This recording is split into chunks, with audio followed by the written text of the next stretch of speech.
Okay, just in the nick of time, right? Let me get this student. Hey. Yeah, I was a little bit nervous, like, because I had this whole thing about trying to start the stream and get the image to push. So I tried to, because I started before I let you guys in, and the image didn't show, so I just rebooted it real quick and then tried it one more time and went on and started, and bada bing, bada boom, we're here. All right. Okay. Let me see. Now I got the confirmation, but now it seems like it's. Oh no! Come on. Well, it pushed a little, but now it's kind of like still throwing a tantrum. So maybe I jumped the gun a little bit. What could I do to? Trying to think of what I can do. It's not pushing right now. Okay, I guess I have to reboot it. Give me a second. Let's just stop share. Stop. Okay, and start. Optimize. All right, let's see if that works. Hopefully, by the good grace of God, that works, and we can get on with what we need to do. Single page is good. All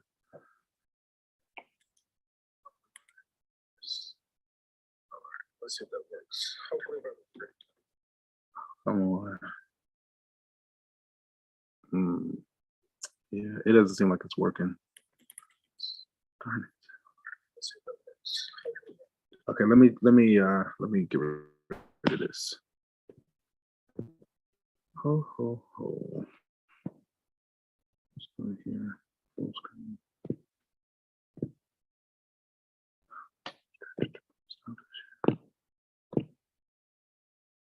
Stop. Start.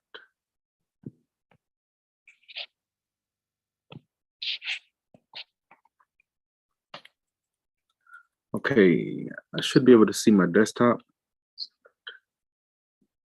Testing, testing. Come on. Okay, I should be able to see my desktop. Damn it. Okay. All right, so I have to do the Hail Mary. I'll be right back. I'm going to reboot my device and I'll be right back.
All right, let's try this one more again. Here we go. Start the broadcast. Thank you. Optimize the video. And as my verification, I should be able to see my desktop. Start the broadcast. Thank you. Optimize the video. It's promising. And as my verification, I should be able to see my desktop. Start the broadcast. Nope. Yeah, I don't know. I don't know why. Only other thing I could think is just, something I really have is out of my control right now. Let me just try again.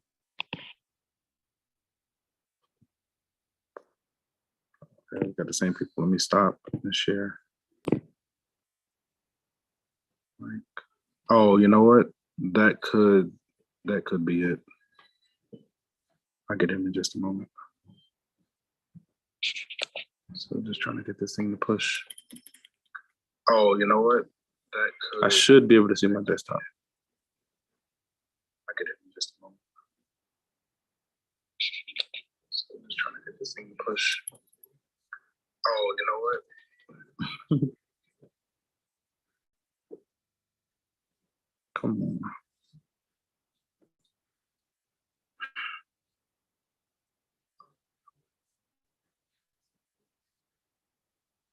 Okay, I can try that.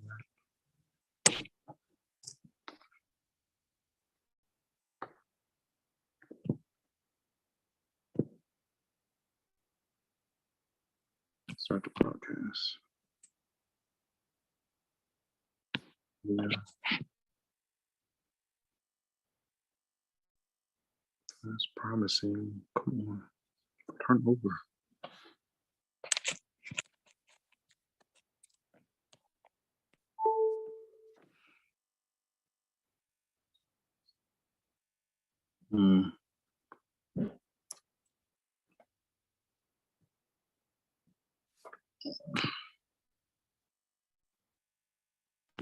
I guess I need to contact Zoom and kind of explain this to them, like, hey, why won't my image push? What's the problem?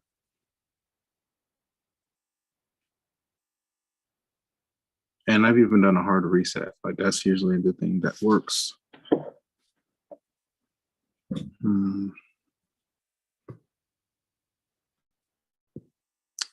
Yeah, guys.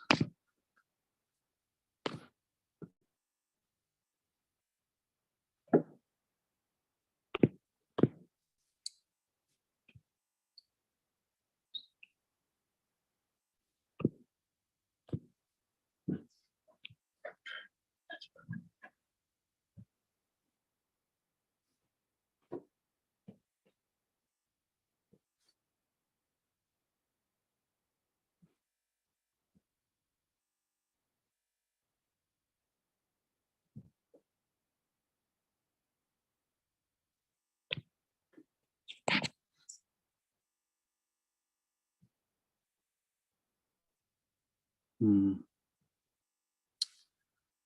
right, let's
okay, let's try this.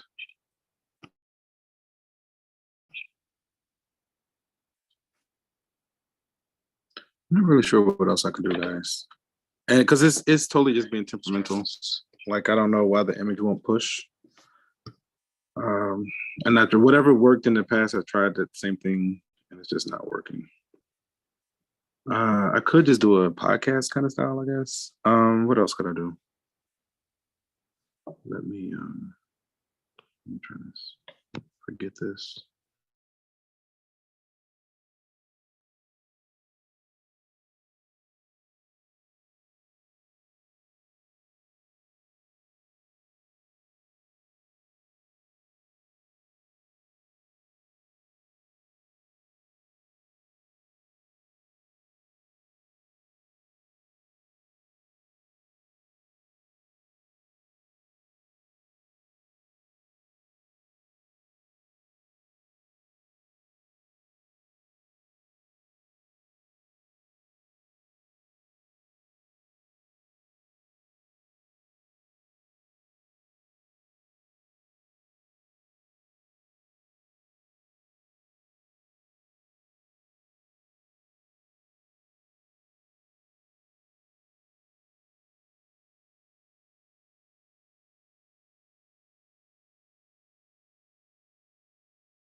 Mm, come on, come on.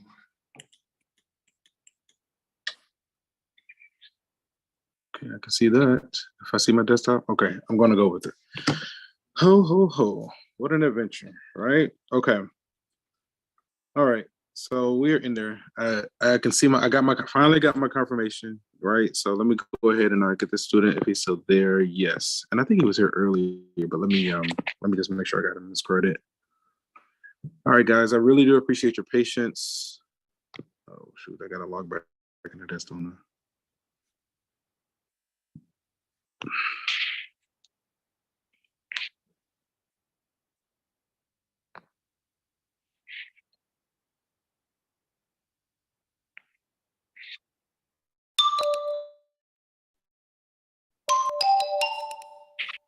Blackboard.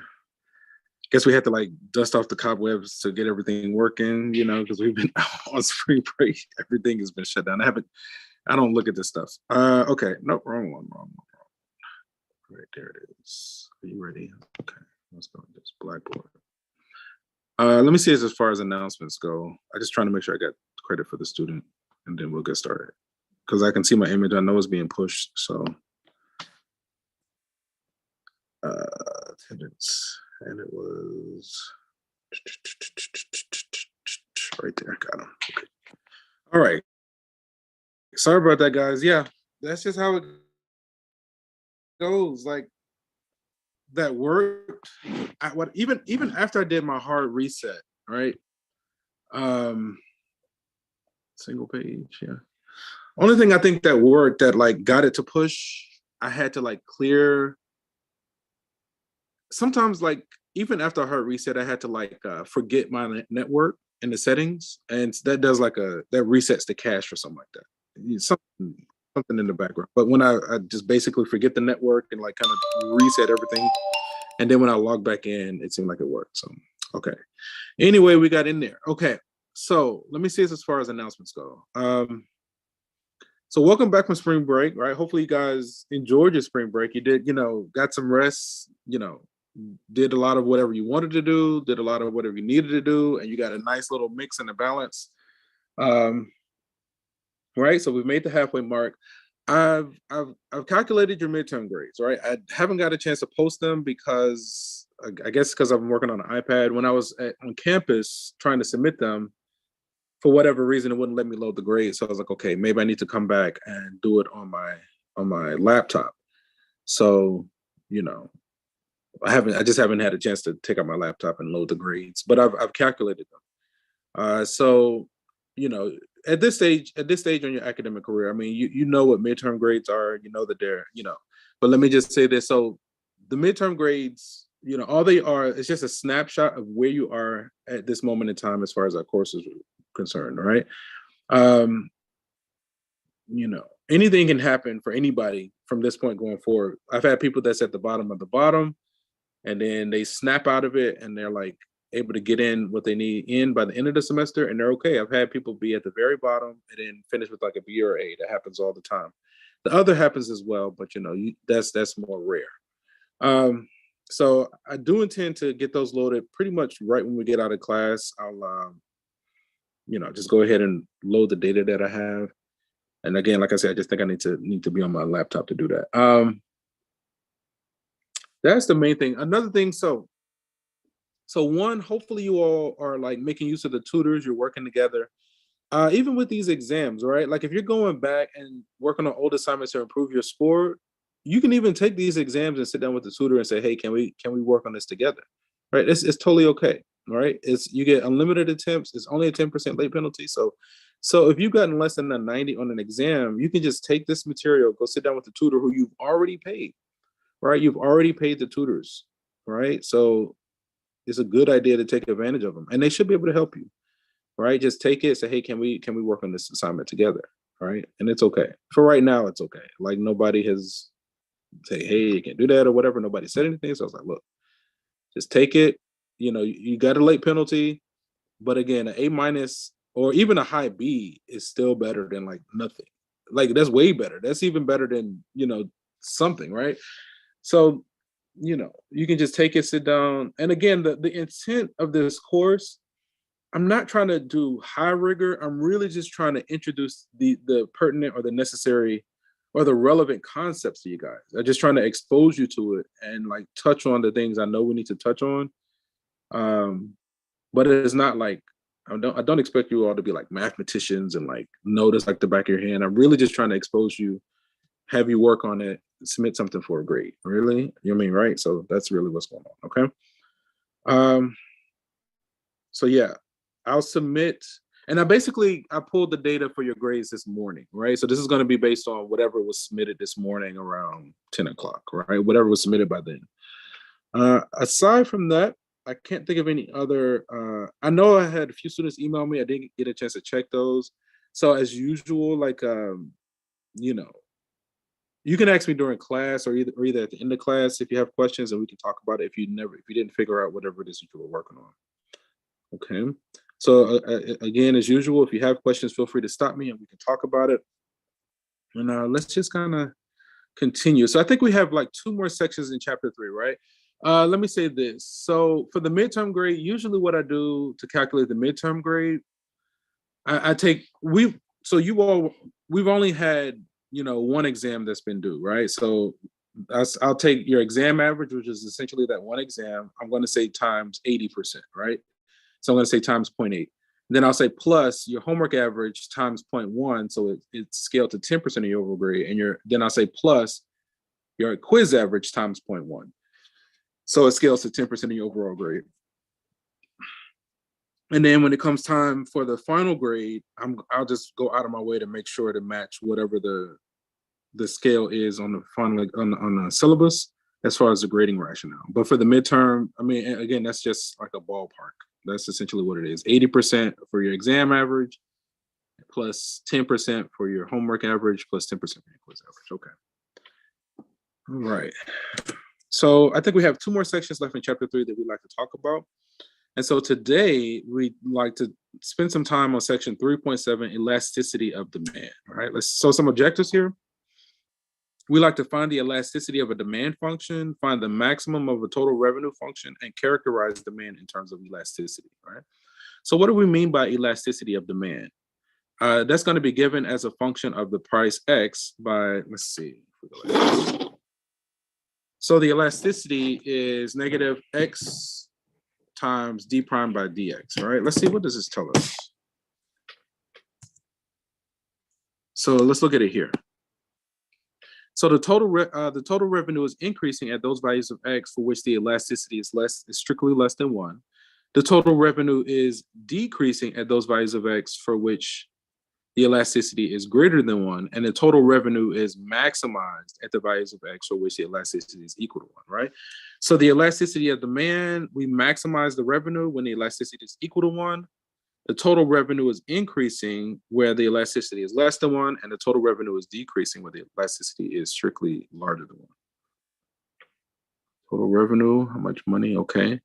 So like, yeah, let's see it in action, and we'll dive a little deeper. All right, okay.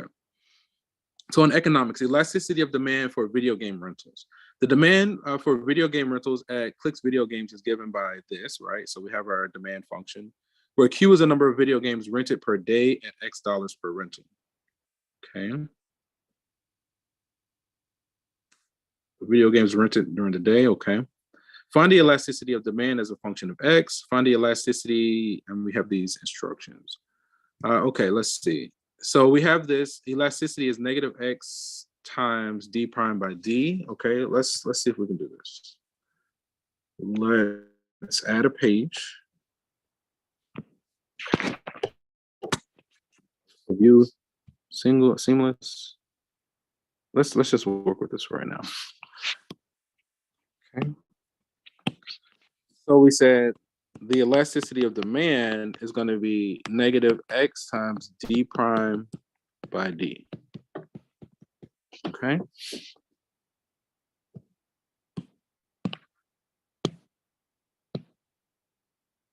So then for part A,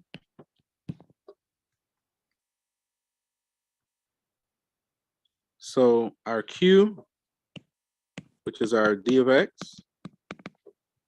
our demand function, okay? We got what, 120 minus 20x. So 120 minus 20x, okay? So then if we want to find our elasticity of demand, that's going to be negative X, d prime. So let's, if that's our d, let's go ahead and find our d prime of X. Derivative of a constant, right? That goes to 0, so that guy's gone. And the derivative of this term is just going to be negative 20. Okay, so d prime is going to be negative 20. Okay, so then we can put our negative 20 here over d of X, which is going to be 120 minus 20 of X, 20x, right? Okay, so then let's see, if we simplify this, double negative is positive. We can factor out what, 20 from every term? If we factor out 20 from everything, we'll have 20 on top. And what's left? We have an X. We factor out 20 on bottom. And then what's left? 6 minus X. Okay. It looks like these two guys cancel each other. 6 times 2 is 12. Right? So then it looks like our elasticity of demand is going to be this 6 minus X under X. Okay? And let's just highlight it. Okay, so that's what we got for our elasticity of demand. So then part B, it asks, find the elasticity when X is 2 and when X is 5, and then interpret the meaning of these values. Okay, so then for part B, they want us to find the elasticity of 2, and we want to find the elasticity of 5. All right, so we also saw what happens when the elasticity is larger than 1, when it's less than 1, and when it's equal to 1. Right, it seems like the total revenue is maximized when the elasticity is equal to 1. All right. Okay, let's keep going. So the elasticity when X is 2 is going to be 6 minus 2 under 2. What is that? 4. So 2 over 4 is a half, which is strictly less than 1, right? So let me go ahead and do the other one. The elasticity when x is 5, 6 minus 5 under 5. That one is 5, which is strictly larger than 1. Okay. So we just said, if we go back, when it's less than 1, the total revenue is increasing, right? So the total revenue is not maximized. So I think for the first one, we're not, it's, the total revenue is increasing, right? So we're not making the most that we could if we only sold two games, right?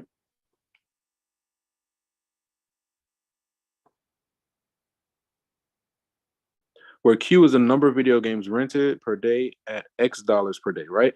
So if we sold our games at $2 per day, we're not maximized. The revenue is the total revenue is increasing. But if we sell it at $5 a day, now the total revenue is decreasing, right?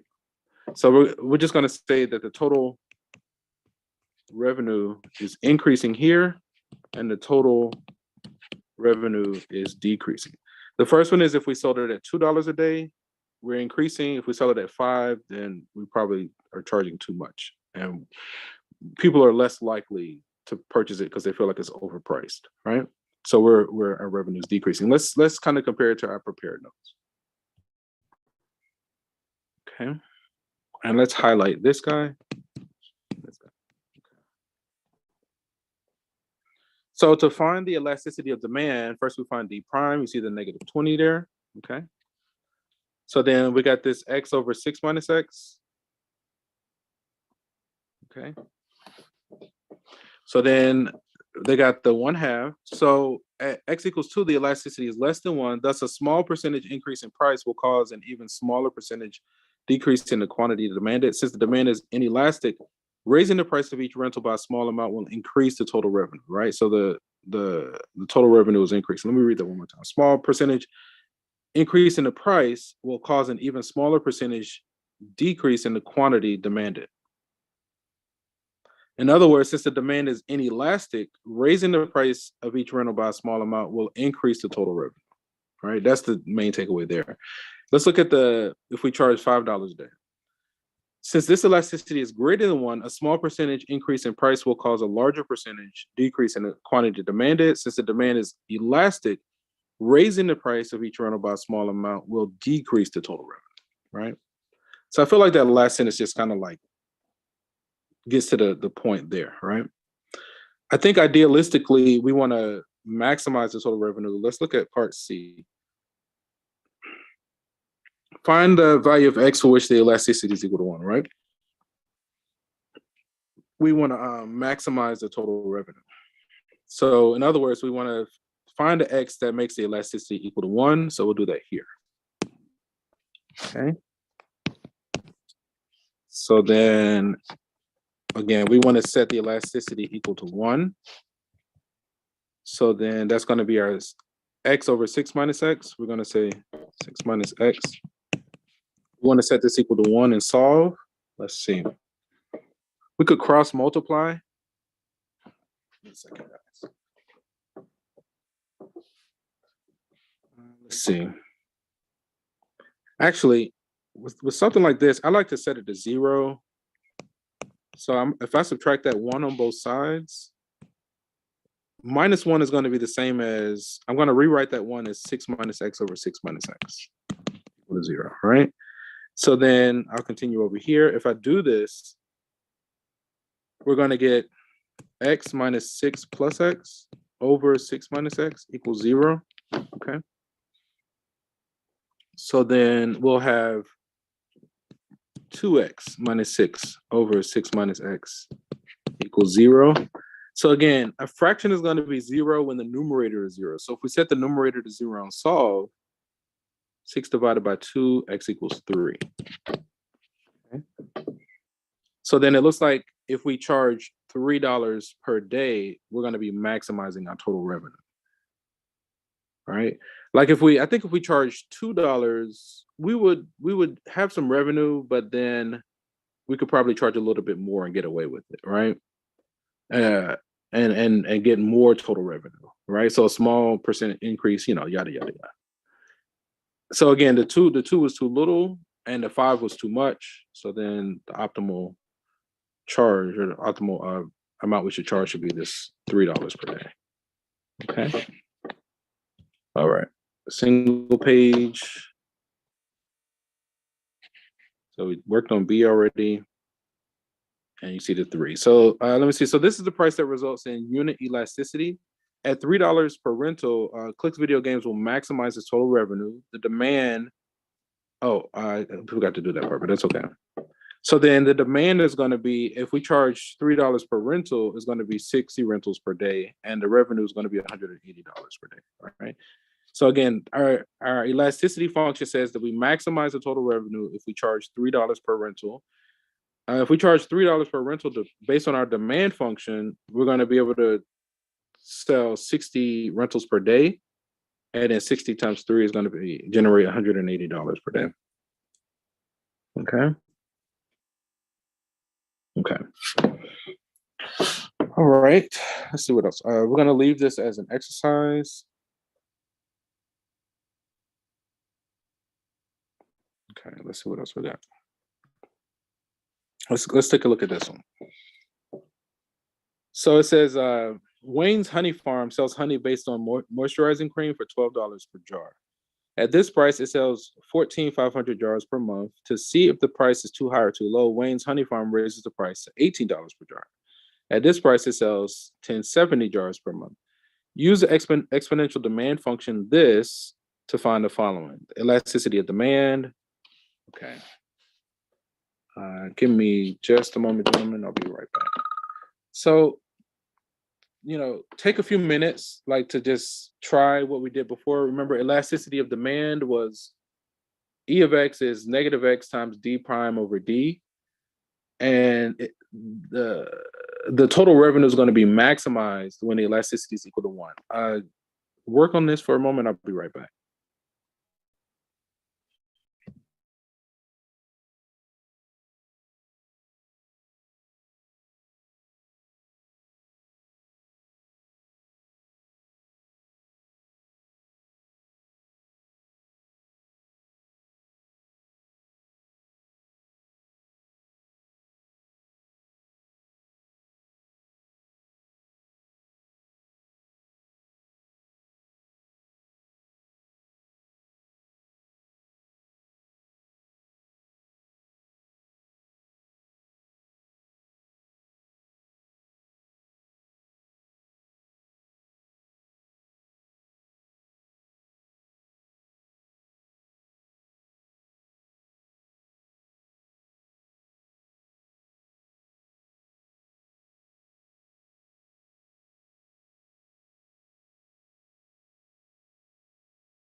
All right. So we're back. Okay.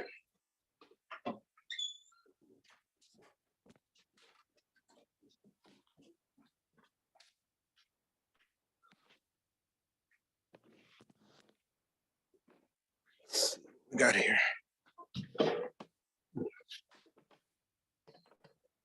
All right. So let's look at the elasticity of demand for this guy. Let's see. Let's go view seamless. And we need to add a page. Okay. All right. So here for part A. Again, a moment ago, we said the elasticity of demand is going to be negative x times d prime over d. Okay. So then here,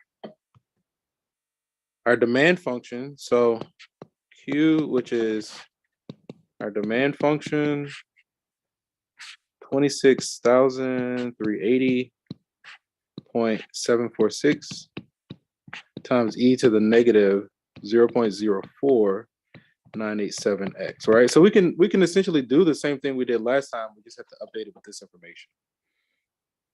Okay, that's fine. So then our d prime, so the derivative of an exponential is itself, right? But then we have to say times the derivative of that power. So we're going to have this 26,380.746 e to the negative 0.04987. 4987 x, but then we have to say times the derivative of the power in this case is going to be this negative 0.04987. Okay, so we have our d prime. So then our elasticity function, negative x times all of that. So I'm just going to copy and paste because I can.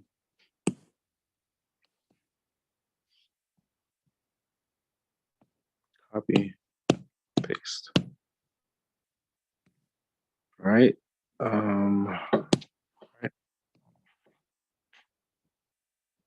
then we're going to say divided by d of x, which is all of this.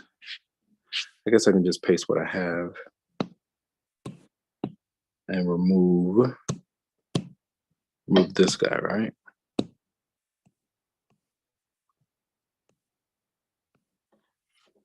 Okay.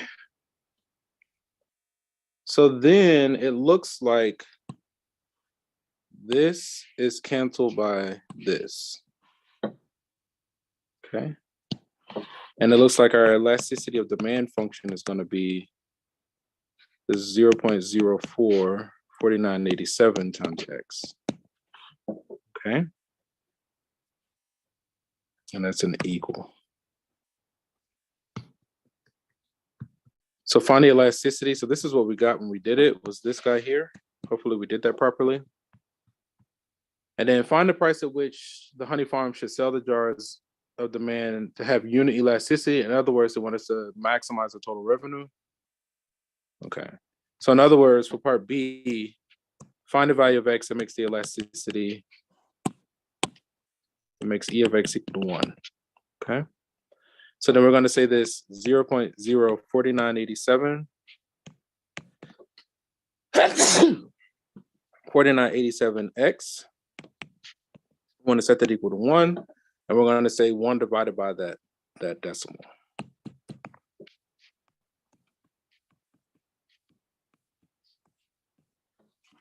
Hey Siri, what's 1 divided by 0.04987? Some web results. Boo. I can show them if you ask again from your iPhone. No, it's okay. Let's just go like this. Ooh. That's clear.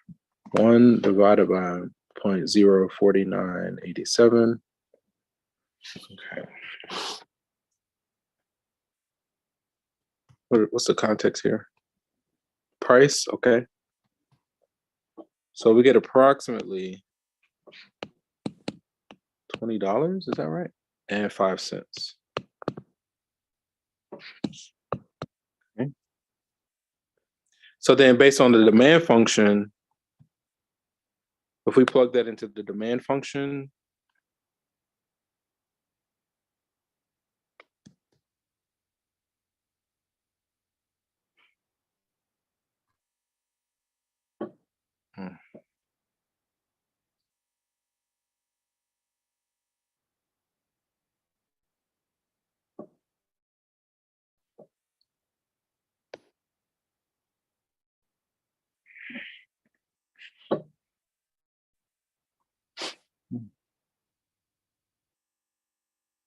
man, I am not feeling well. I don't know. I kind of started it fast, but I guess it's just catching up to me, and I'm like, oh, I am not feeling well. Like kind of nauseous, but it's okay. I think I'll be fine. All right, let's finish this out. Right here. So we got 26,380.746 times E to the power of a negative 0.04987 X.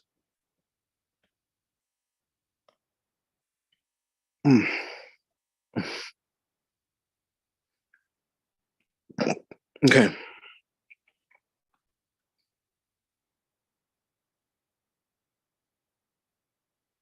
So I think that's good. I'm gonna quit this.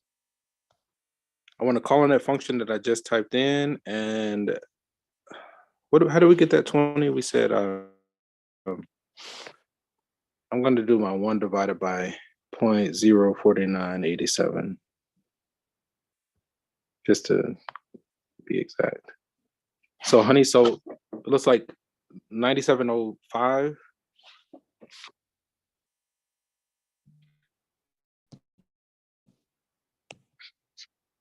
So if we sold it for $20.05, oh man, I am not feeling well. I'm sorry, guys. All right, it looks like we need to produce and sell 9,700, approximately 9,705 jars, I think. One second.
All right. So I don't know if that's a good thing or not.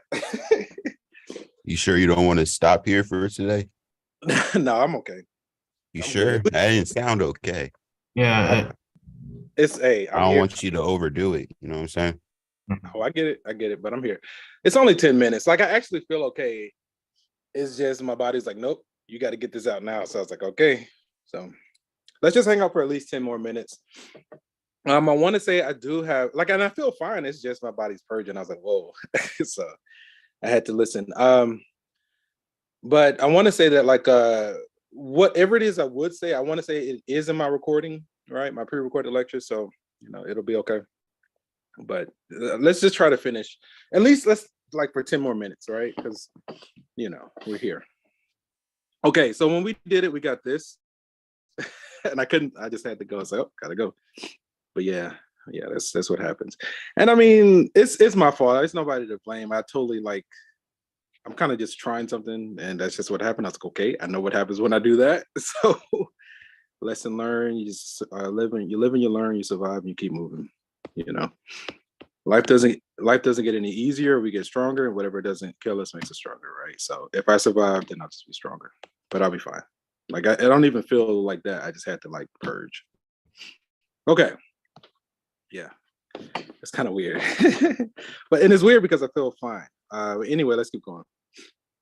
So I think we got this elasticity function, right? Is there?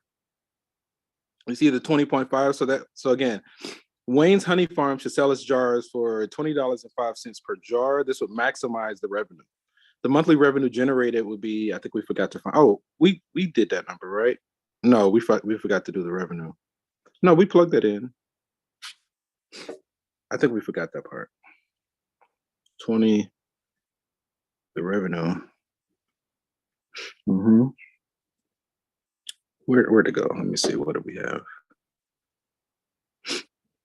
I plugged it into the demand. That's how many we needed to produce. I was going to say that. Let me see. That times. Let me see if that works. 1 over 0.04987.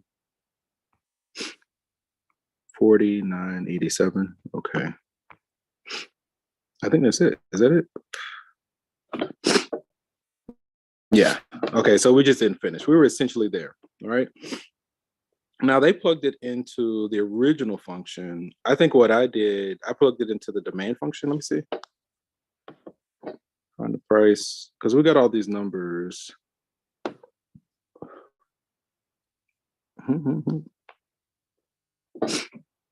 Demand.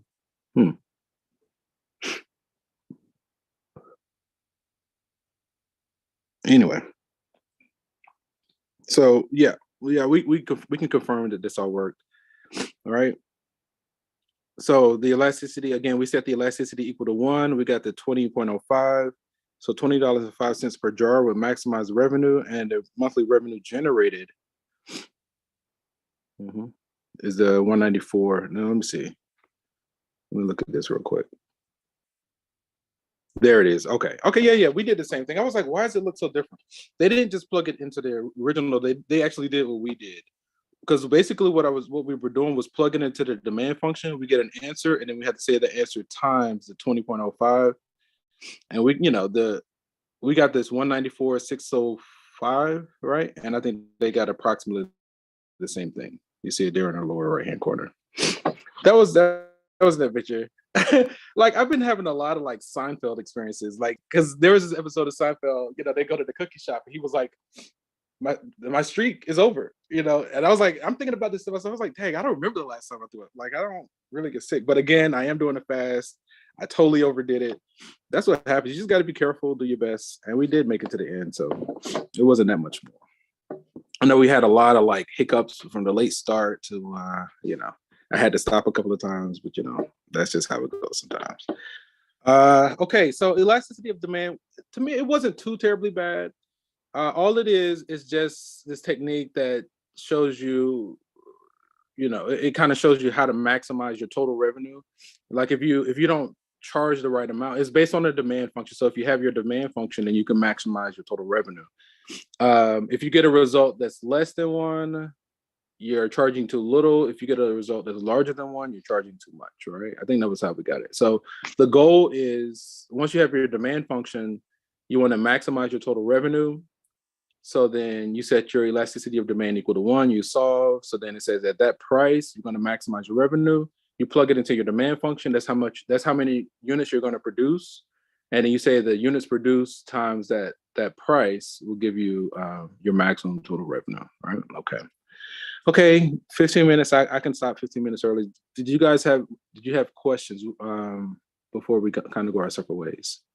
Sorry about all the I know we had a lot of hiccups and pauses in this. That's just the nature. We just had to dust the cobwebs off from spring break, right?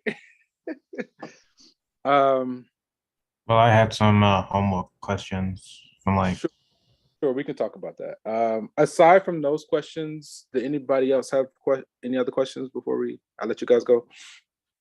Okay, so what we're gonna do, I'm gonna go ahead and continue the stream, and it's probably gonna turn into an impromptu homework session.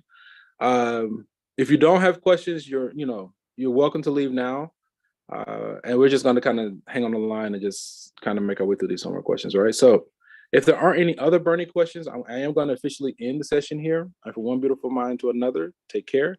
And then also, we're just going to kind of continue and kind of work through some of these questions. Is it Mr. Lowe? Is that right? yes. Yeah.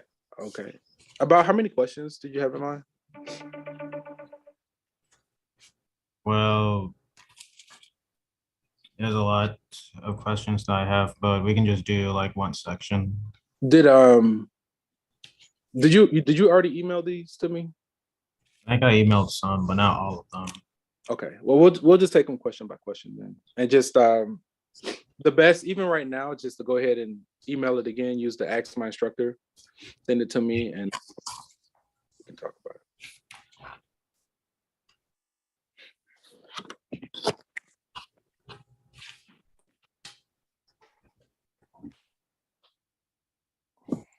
Okay, hold on. No worries. That was a weird experience. I've never experienced anything like that. Because I don't feel sick. It's just my body was like, nope, you did too much. So purge. I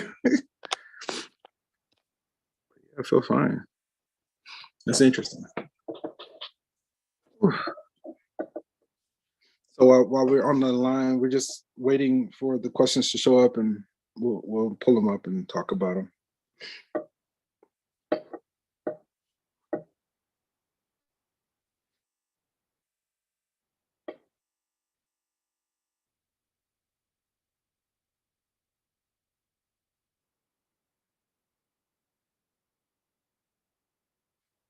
Mm-hmm.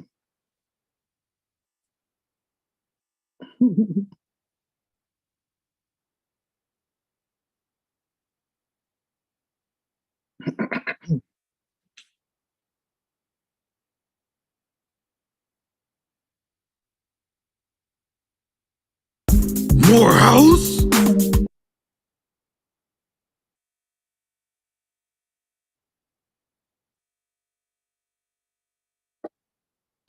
Morehouse? Okay. Morehouse?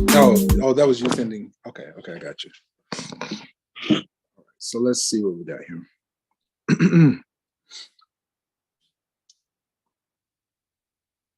Right here. Okay, we'll start with these two.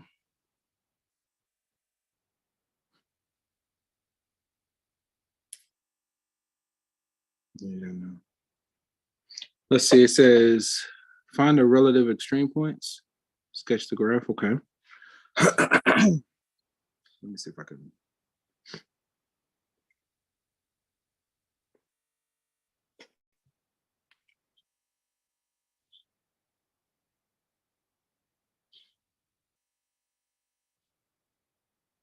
Copy and delete. Ho. And let's paste. Let's try that again. Paste. Nope. Undo. Let's try it one more time.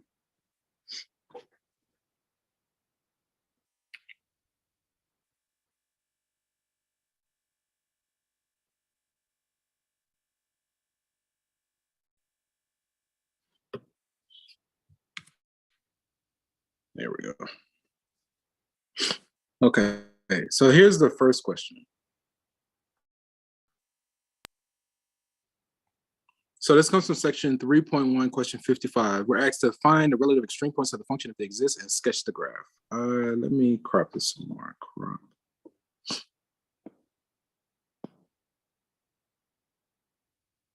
Okay.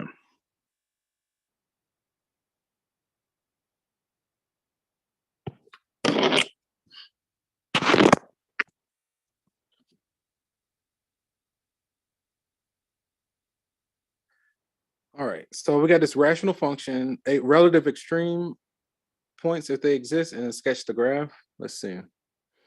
So relative extrema, that's usually like the max and the min, right? So the peaks of the mountains and the bottom of the valleys, and those come out of the first derivative, right? We said the first derivative to 0, and those values of x that makes the first derivative either 0 or undefined are critical values, right? So let's go ahead and find g prime. I guess we can use the quotient rule. So low D high minus high D low over low low. So the bottom, which is this guy, the derivative of the top is going to be 0. So that's all gone. Minus the top, low D high minus high, which is this guy. D low, the derivative of the bottom is going to be 2x all over the bottom squared. All right. So then we can simplify. Uh-oh. Let's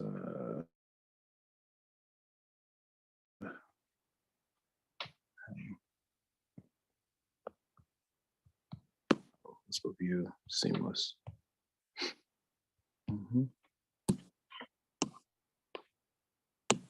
That's fine.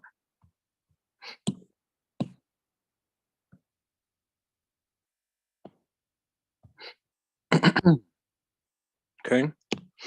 So then this guy is gone. Double negative is positive. Okay. So this is going to be what? On bottom, we have this x squared plus 2 squared.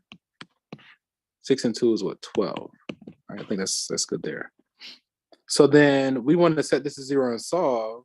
If we set this to 0 and solve, from the numerator, we get x equals 0. From the denominator, I don't think there's anything that's going to make the denominator 0, because if you tried, even if you try plus or minus square root of 2, because of that squared, all the negatives become positive. So there's no value of x is going to make the denominator 0. So then we only have one critical value is x equals 0. Okay. So then what we want to do from there, basically put that on the number line. So here's x equals 0. We want to look at g prime of x. We want to look at g prime. Okay. So a number to the left of 0 to test, right? Again, when x is 0, g prime is 0. So that's our candidate. Left of 0, say something like -1. If we plug -1 in, this is negative, this is positive. So the whole thing is going to be negative, right? A negative divided by a positive is negative. Professor, So, go ahead. how come we only got one critical value? So the critical value comes from when you set the first derivative equal to 0, all right? Mm-hmm. So then a fraction is going to be 0 when the numerator is 0. So I said 12x equals 0, and that's where this guy came from. And then also another candidate for a critical value will be any x that makes the denominator 0, all right? But this guy won't ever be 0. Because even if you set it to 0 and solve, you take the square root, you're going to have x squared plus 2 equals 0. So then x squared equals -2, right? And so x squared will never be -2. Right? So long story short, there's no value of x that's going to make the denominator 0. So the only critical value that we have is the 0 that comes from the numerator, which is that guy. Okay. So we're really just testing 0. So on the left, I think we got a negative result. Right? If we plugged in like -1, The numerator is negative. This is positive. A negative divided by a positive is negative. All right. So what that means is that our original function is decreasing on the left side of 0. Now we need to choose a number on the right side of 0 to test. All right. So we can try 1. If we plug 1 into G prime, and let me be consistent with my labels. G prime of X. So if we plug in 1, we get a positive here. We get a positive here. So positive divided by a positive is positive. So that means G prime is positive for all X on the right of this guy. So that means on the right side of 0, our original function is going to be increasing. Okay. Let's see. So then that confirms if it goes from decreasing to increasing, that means this is a relative minimum. When X is 0, the corresponding Y looks like it's what, -3? Because if you plug 0 into the original, -6 divided by 2 is -3.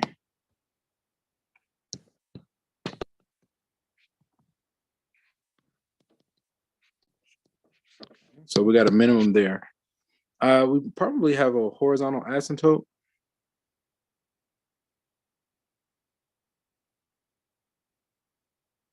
Looks like the horizontal asymptote is going to be the x-axis. Stop.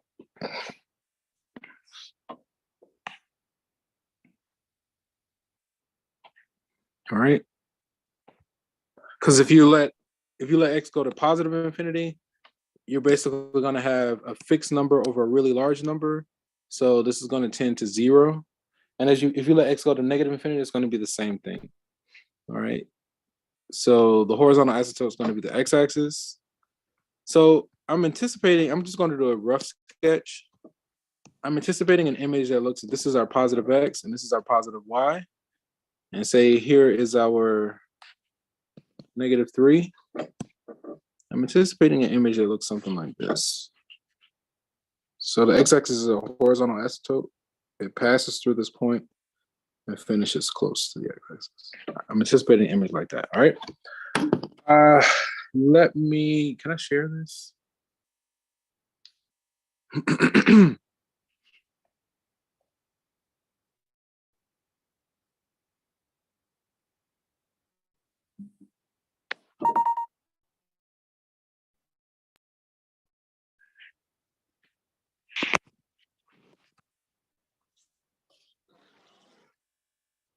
Okay, find the relative extreme points. Yes. Simplify answer, type an ordered pair, right? So we got 0, -3. Let's try 0, -3. Can I just type 0, -3?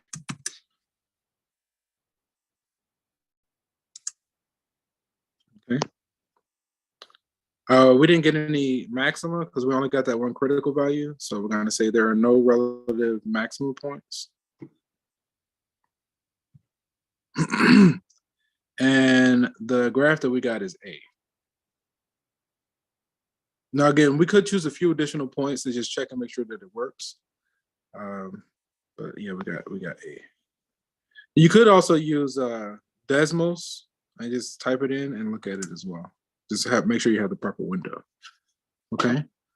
So let's go ahead and pull up this another question. Yeah.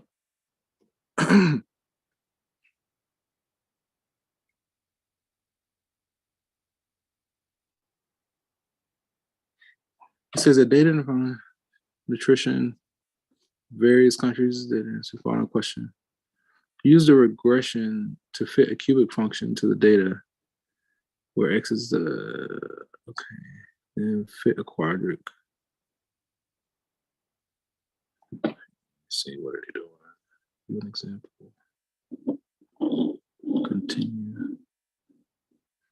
Find a regression. Enter the data into your calculator as listed. Use a cubic regression. Okay. I mean, we can do this. This is fine. That's what I was thinking. Let me share here.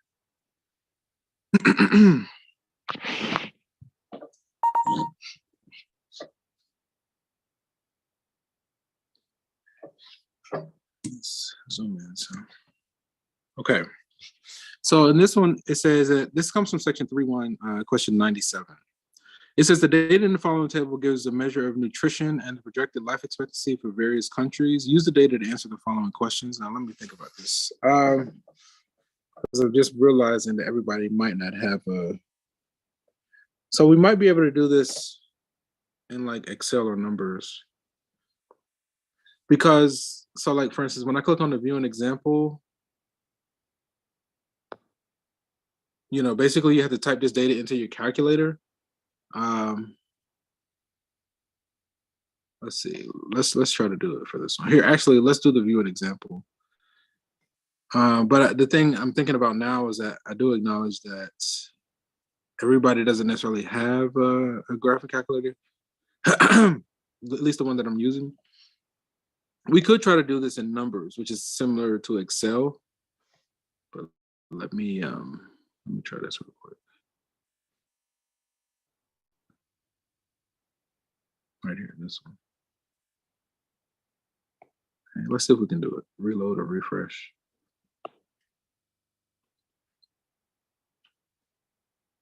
Use the regression to fit data into the table where X is measured, then fit a quadratic. Let's see. Find a regression function, enter the data in. The regression function is shown below. Country 1, 2, 3. Okay. So let's go to stat plot. Stat plot? No. Table. All right. Let's go to table. Okay. Is that right? There it is, stat. Okay. So on this device, on the right hand side, you see a button that says clear. If we go left 2 and up 1, we see stat. I'm gonna click on stat. I'm gonna click on number 1 for edit. Okay, and then I'm gonna put this data in. Let me see if I can just type it. 995. Okay, that works. 1009.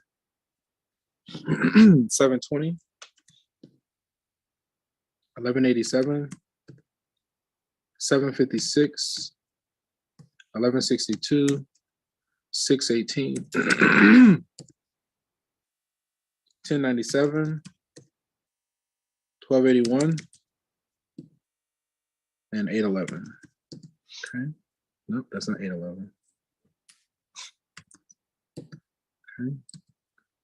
So then the corresponding Ys, we got 75, 82, 67, 80, 75, 78, 60, 74, 78, and 73. Okay. Okay. Let's see. Regression. Find a regression function, enter the data in your calculator as a list, and use the cubic regression feature to determine the equation. All right, let's see if we can find this cubic regression math.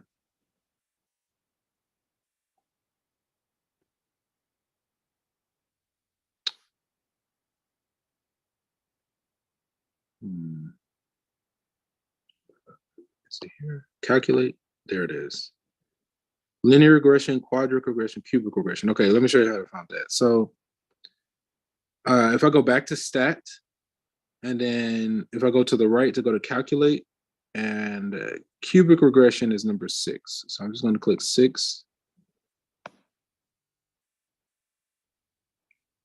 And you see it here, right? So they got the 1.77, yada, yada, yada, right? That was our A. Our B was a negative 5.8, yada, yada, yada, and then our C, right? So what this is doing is basically doing a line of best fit based on the cubic function, where this program will spit out the A, B, C, and the D, right? And so then we can basically make a model that fits our data. Okay, so we did it for this one. Let's keep going. Continue. So we did cubic. We could also do, so if I go back to stat, calculate, and I do quartic. So that's going to be what, number 7? So I'm just going to click 7 and enter. All right, and I think we got those, the A, B, C, D, and E. All right, we got all of that stuff. Okay. Okay, so let's apply this to the one that we're doing, right? Okay, use regression where X is the measure of the and Y is the expectancy. Choose the correct answer below. Both functions fit well. Quadratic, which one fits best?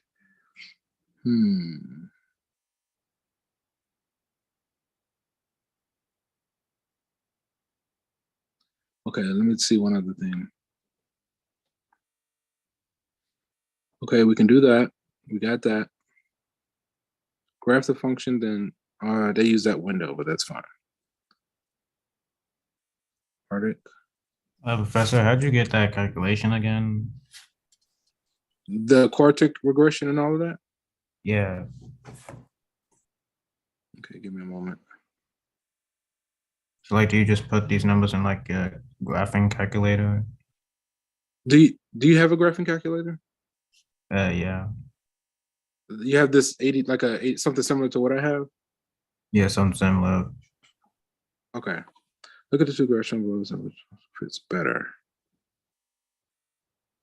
Give me a second. Continue. Notice that all the points are located very close or on the line in both graphs using part of the curve that falls in this. Both functions fit fairly well. Okay. Okay. Okay. All right. So let's try ours, right? Let's try to walk through ours. What I did, if I go to stats, all right, and I go to edit, I'm going to clear. Let me just start doing a fresh session. Okay.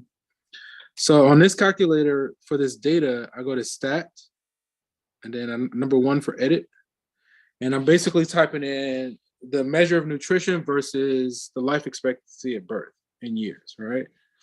So for L1, I'm doing like 994, 1017,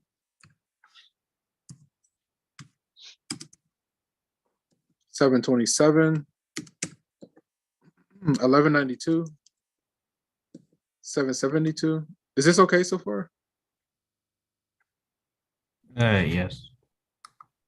Then 1167, 607, 1083, 1270, and 820. Right. And then we got to come in and put in the second piece of information, which is 76, 83, 66, 82, 74, 77, 60, 76, 78, and 75. Okay. So I just typed the X with the corresponding Y. Okay. So I'm going to quit. And then I'm going to go back to stat, go to calculate. And the cubic is going to be 6. So I'm just going to hit 6 for this one. And it's going to give us, basically the A, B, and C for a cubic function. So we kind of need to like screenshot this.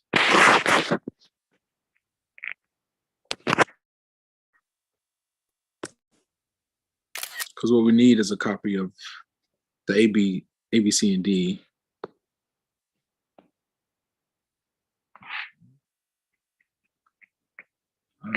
Let me here. Let's get rid of that.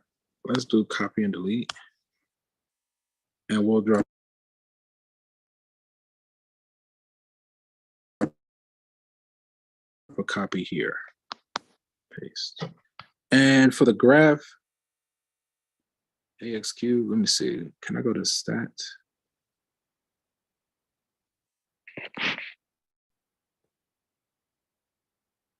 Okay, we might have to type all that in. So I'm thinking if I go to Y equals, right? I think I was trying to avoid typing all of that in. Can I store? I think there is a way to do it. I just don't know how to do it. Let me see something. What's my A right now? No. Okay. What if I hit store? No. All right. Let me just type it in. So I was trying to find a better way to do it. But if I go to my y equals hit alpha, I think there's a way to do this. I'm trying to think.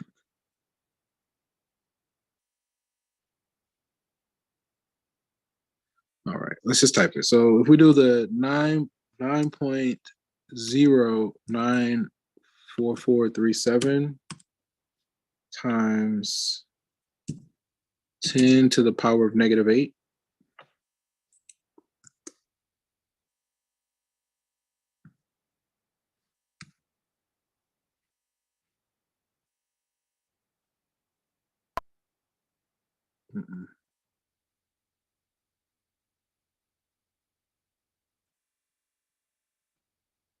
Okay, so that's our A. We're going to say x to the power of 3 plus our B. And like we basically have to type out all those numbers, which I don't really feel like doing. And I feel like there's a faster way. I just don't know it offhand. Let me just keep going. Negative, where's my negative answer? Oh, press the wrong button. Oh man. Okay, let's just do it. 9.094437 times 10 to the power of -8.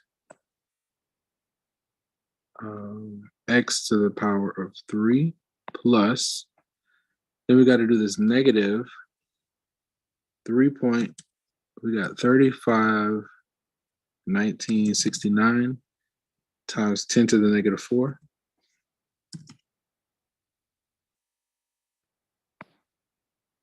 Okay. And that's going to be, if that's our B, that's going to be x squared. So times x squared plus,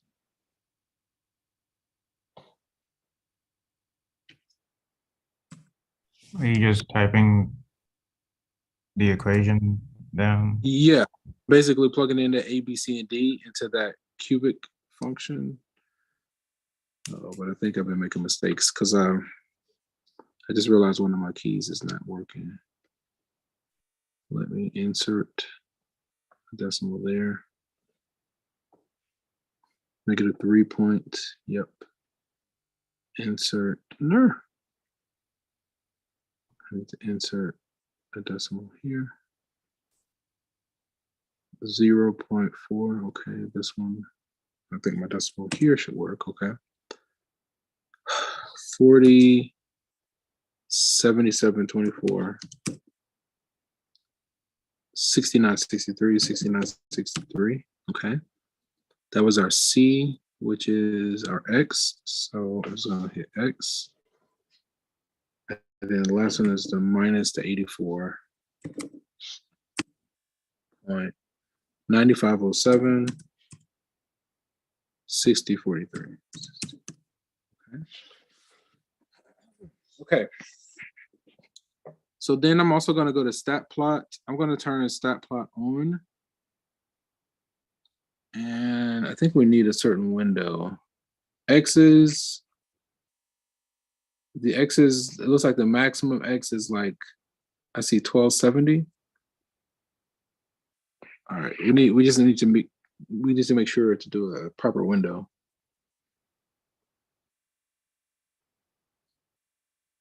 Let me see, zoom.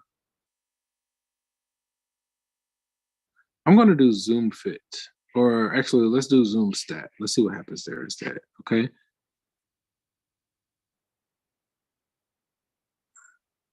So again, I did change the window, but it basically zoomed in based on our stat data. Okay. So this is the graph. So let me get a copy of this. And this is what the graph looks like for the cubic. So then we got to go back and do it for the quartic. Okay. I'm done. Let me copy and delete.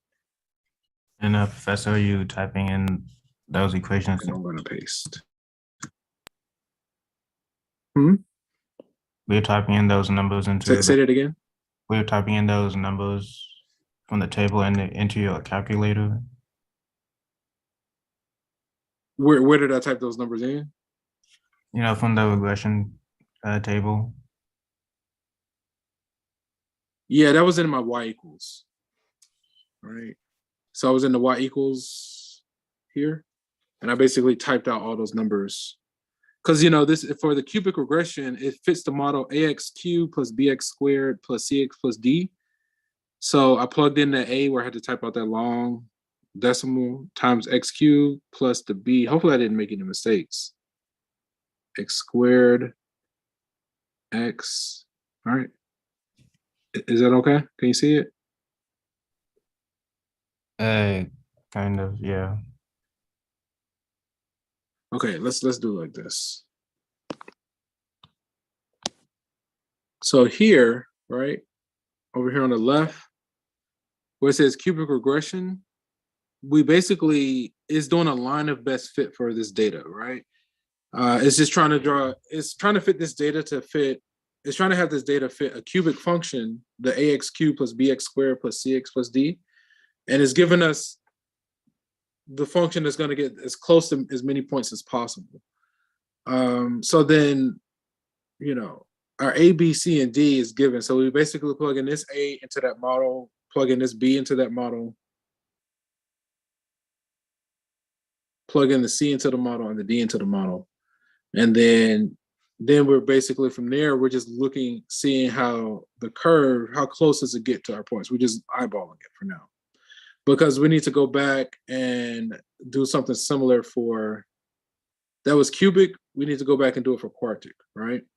So I'm going to actually clear this out, and I'm going to go to stat, and I'm going to calculate. And so again, we did number 6 last time, so this time we're going to do number 7 based on this data. Okay. So we get this quartic regression. I'm going to get a screenshot of this. So here to here.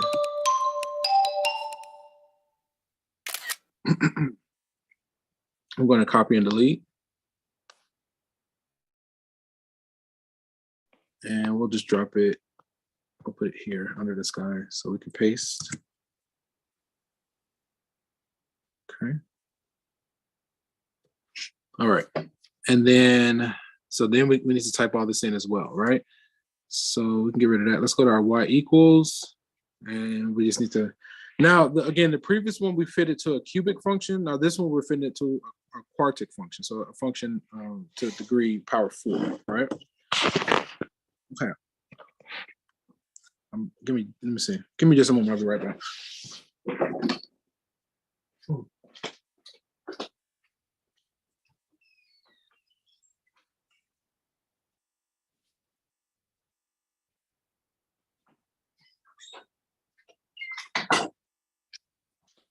Okay, let's see. So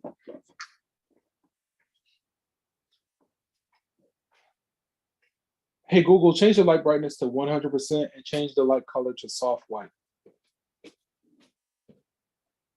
Okay, setting 4 lights brightness to 100%. Okay, changing 4 lights to soft white. All right, so let's type this in. So for A, we get this 2 point, oh, forget that doesn't work. 722281, 722281 times 10 to the power of -10. Okay, and that's going to be times x to the power of 4. Then we're going to say plus. The next one, because we could just type -9. I think it'll be okay. -9.264373. 4373 times 10 to the -7.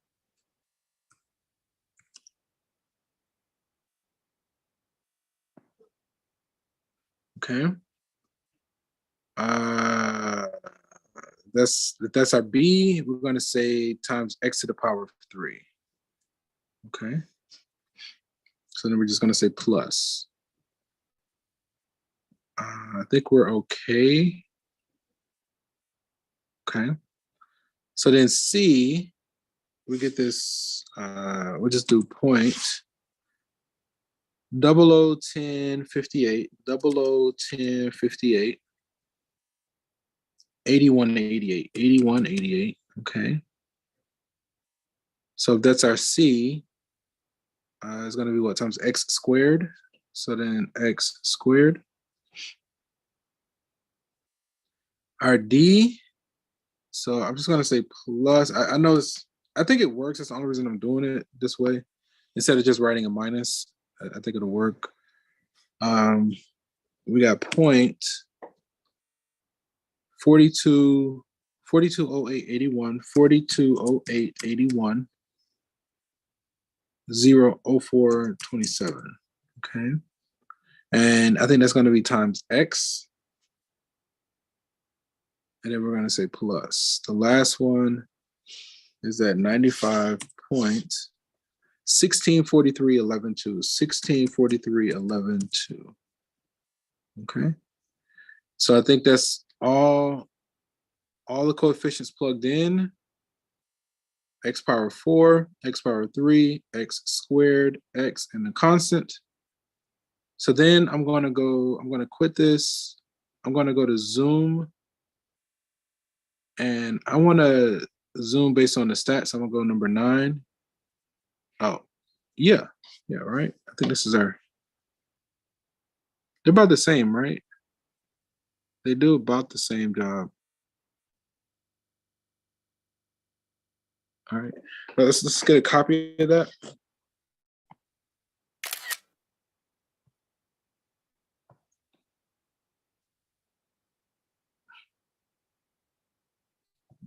Let's copy and delete.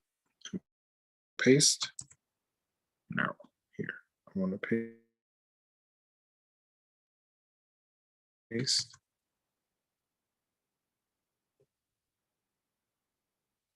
Okay. So based on the cubic regression, that's the top one, and the quartic, we can actually make these a little bit bigger.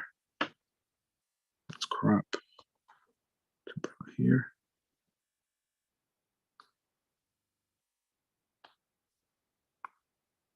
Let's crop.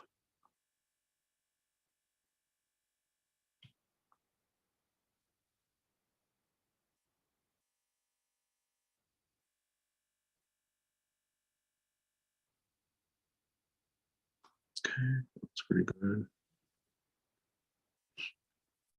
Let's crop.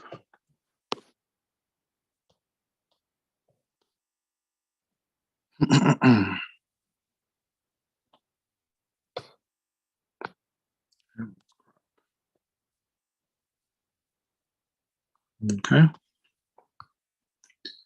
And then I just want to make these a little bit bigger so it's a little bit easier to see them.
You know, I can't, yeah, I don't know why that looks so different.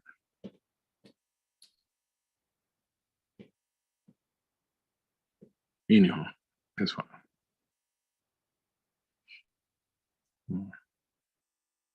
Okay, we'll just go with that for now. Okay, right. So it looks like they're about the same.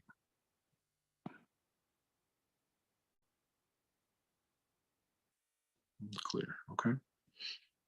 All right. They both do. I would say they're about the same. Let's go back and see.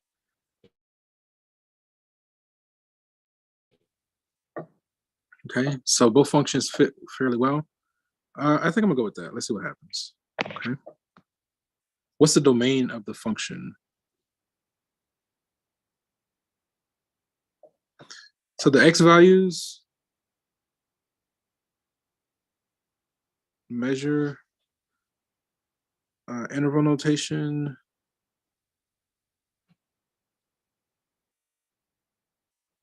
I feel like we should type each one out.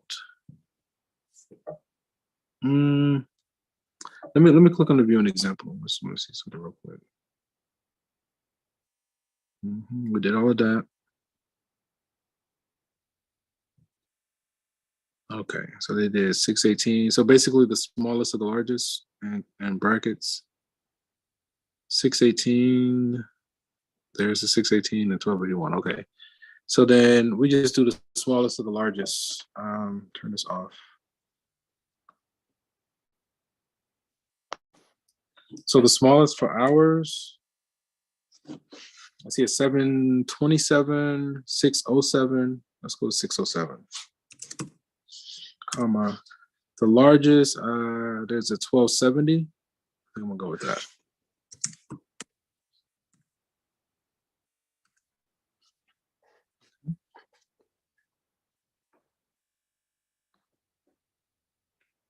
Does a function have any relative extrema? Let's see.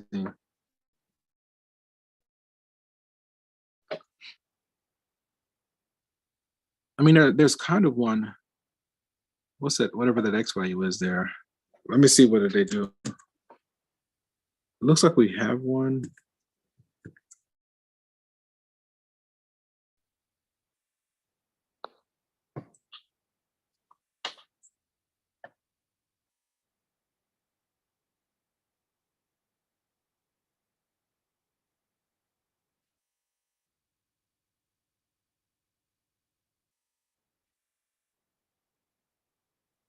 $1,100.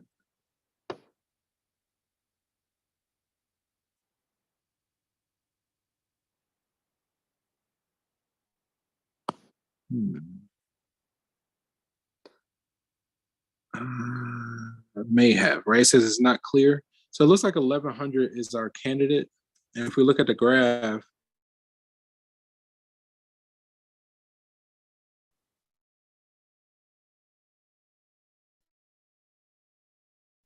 oh, well, we need to identify. It might have a relative max right here. Because again, so basically they're like, it's not clear because it's increasing on the left of this, but then on the right, it kind of like, you don't know if it like flattens out or if it decreases. So there may be a maximum near 1100. All right, let's go with that. I think that was it for that one. Okay, that was an adventure. Were you able to get to the bottom of like questions that you had regarding this, or not really? Yeah, but I'm just still trying to figure out how we did the first one. Part A? Yeah, part A. Okay, let's go back. So it's basically in the calculator, right? Yeah, So, my so, calculator's like a so if I go to stat, right? If I click on stat, I go to edit, and you see the 994, 1017. So those are the measures of nutrition. I put in all those X values from country 1 to country 10. And then in L2 or in list 2, I did the corresponding Ys for each of those X's. Okay.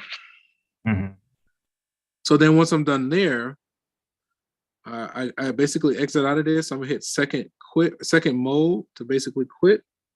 I go back to stat, and then I go over to the right to go to calculate.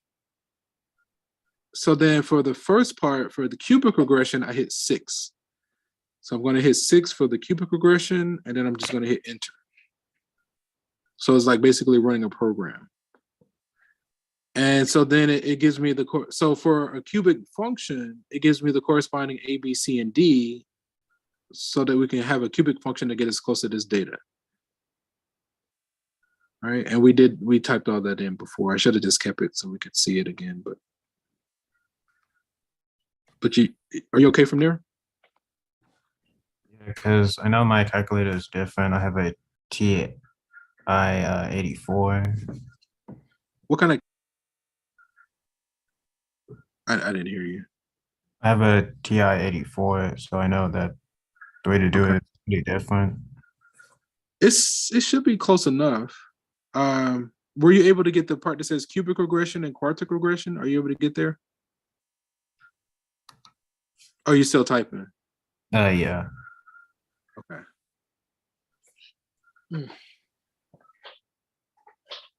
Can you go back to the table? Table, okay.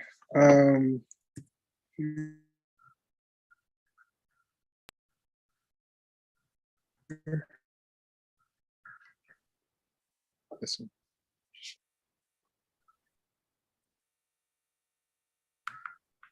All right, thank you. Mm-hmm.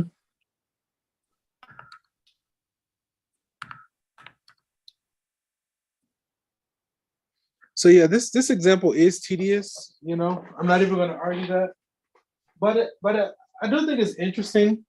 You know, you're seeing how to like fit data to models, right? So give us some data. You can see, you know, how to fit it to a cubic function or a quartic function. You know, just kind of look at some applications of the things that we've been talking about. Mm-hmm.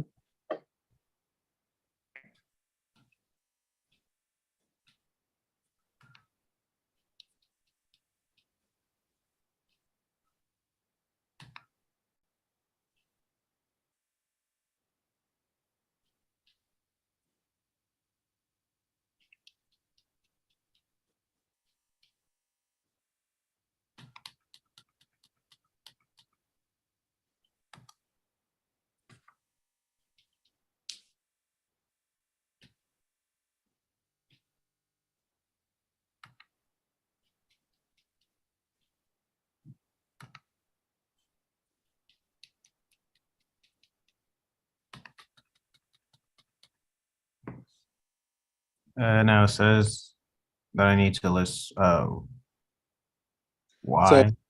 yeah, we did. Those are the X values, right? So then you got the corresponding Y's are the life expectancy. So in L2, we did like the 76, 83, 66, 82, yada yada yada.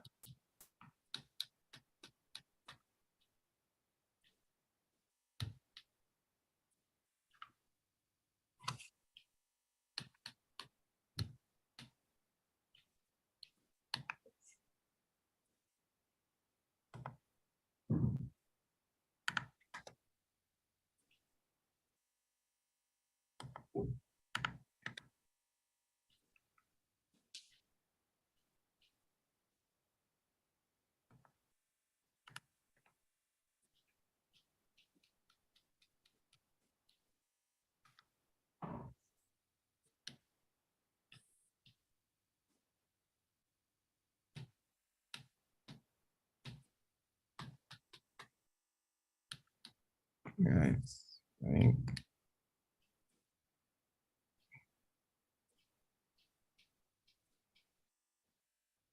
Yeah, I think I got something different by accident.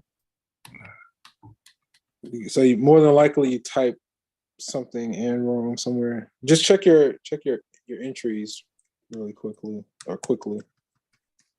Just make sure.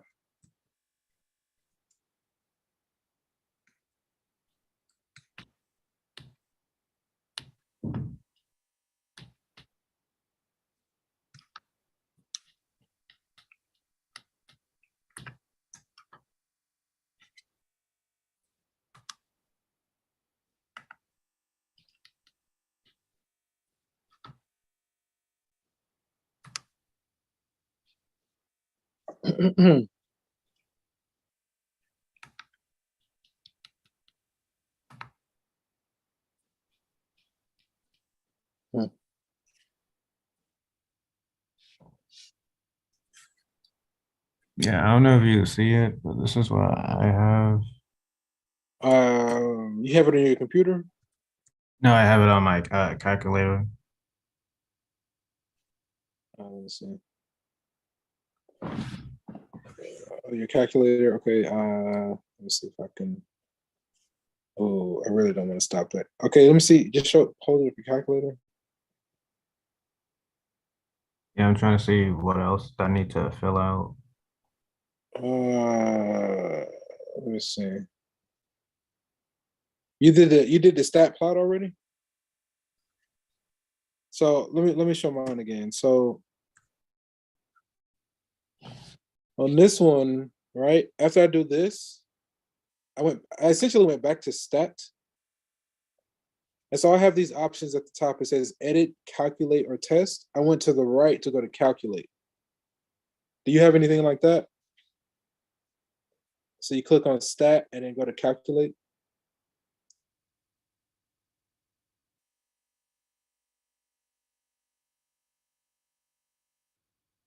Um, Yeah, something like stat calculations.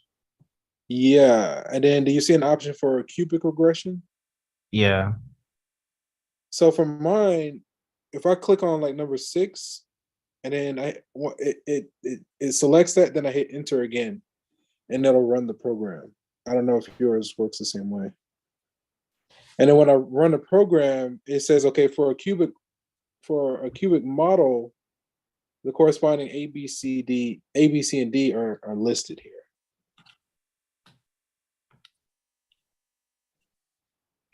yeah, it just wants me to fill out what X list and the Y list.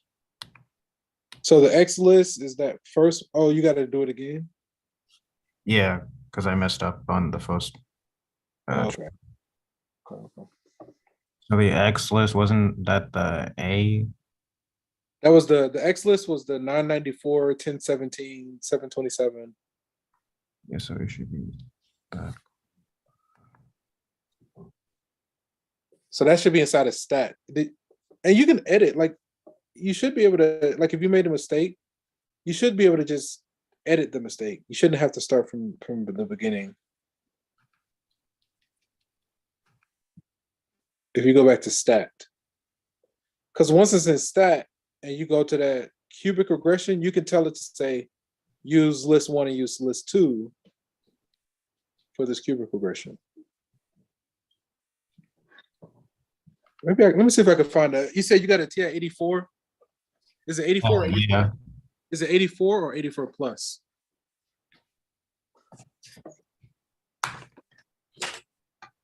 Let me see if I can find a ROM. Because if I can find a ROM, I can walk you through it. So 84 ROM download. Let me see if I can find something. TI ROMs on Weebly. Hopefully this works. Let's see. Okay. What kind of 84? Is it plus CE, plus silver, T84 plus? actually, it's a CX. I see a CSE. You said CX? Yeah, There's CX. Too. 73. Oh, they got 89. That's fine. Okay, let me try this silver edition.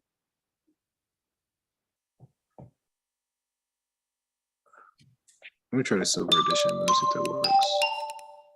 Download.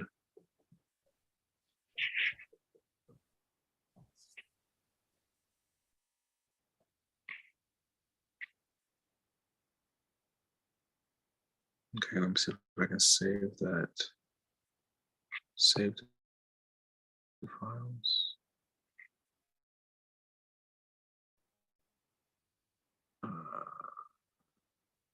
Where do I have this stuff? I can't open that right now. Where's my calculator? Is it here? Let me just save it there. Okay. So normally what I do,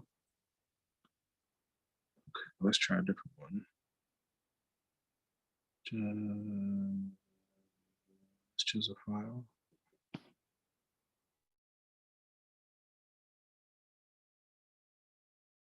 I think it was inside a box there. This one's Silver Edition. No. Let's do full screen.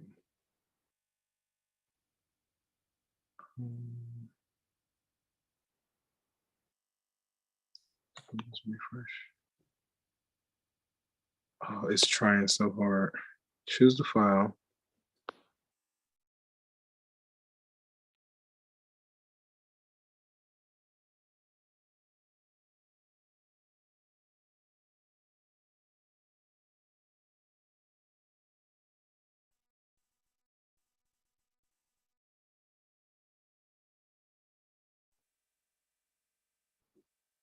Um,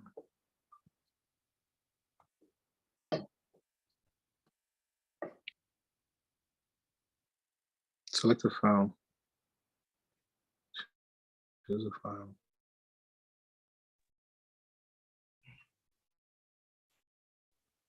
Well, I can try looking up on how to do it, like when I have the time.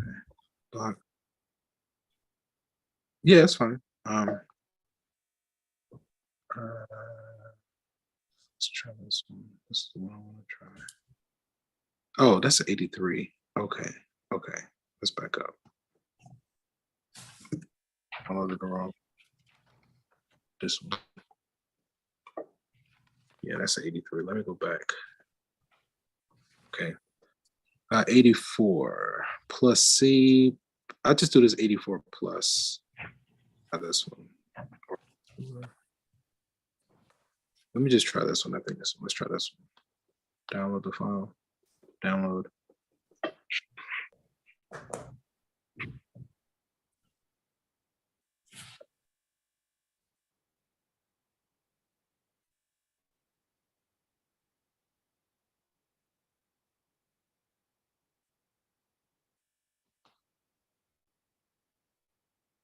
Calculator. We want to save it there. Choose this folder. Upload. Okay. So then we can hit done there. Back here. This guy.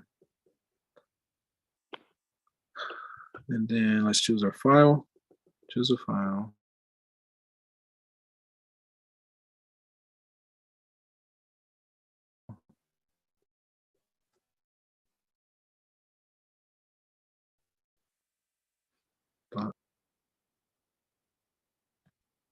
Choose a file.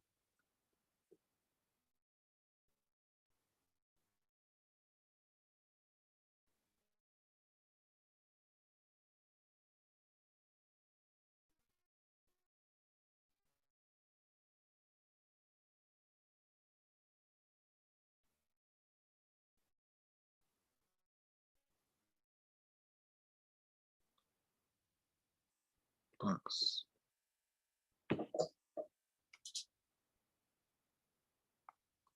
Is that the money to listen out? Okay.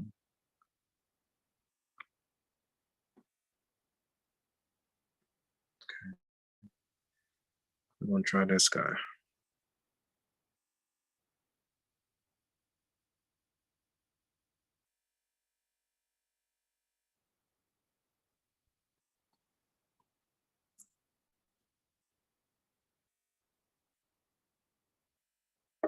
Did it work?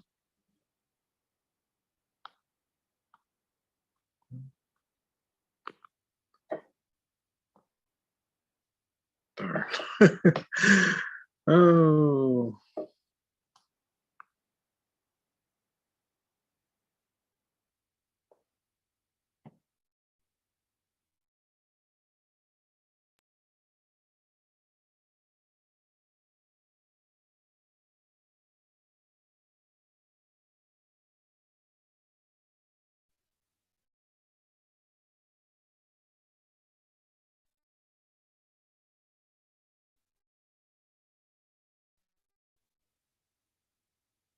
Devices.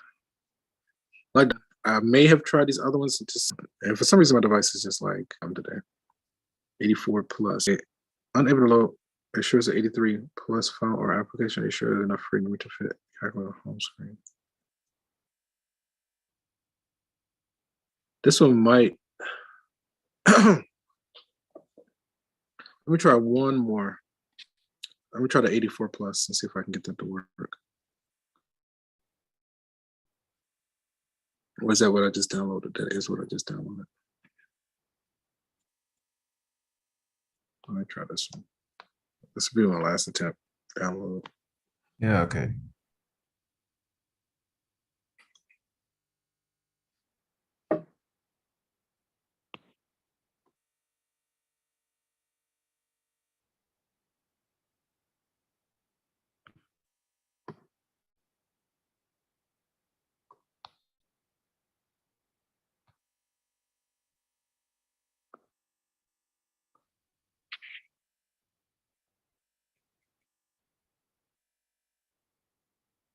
Okay.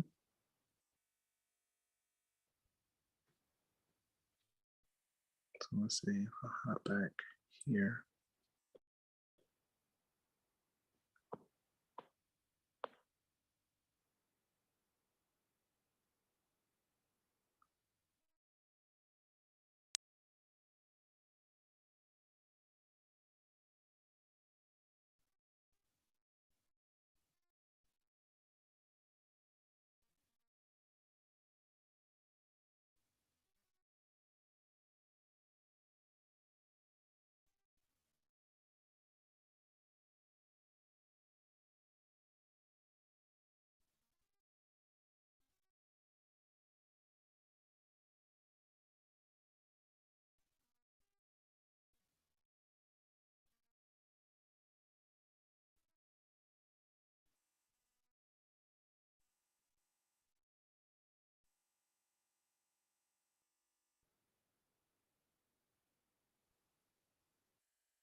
All right. Let's just try this again. So here, I did it wasn't an 83 plus, it was neither of those. It was this one.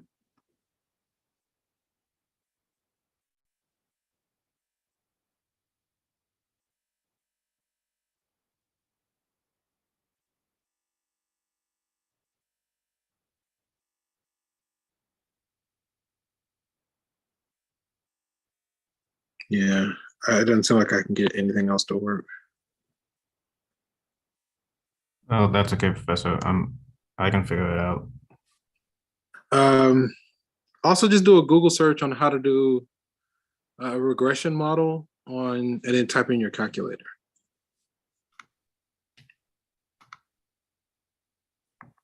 All right, yeah. Mm-hmm.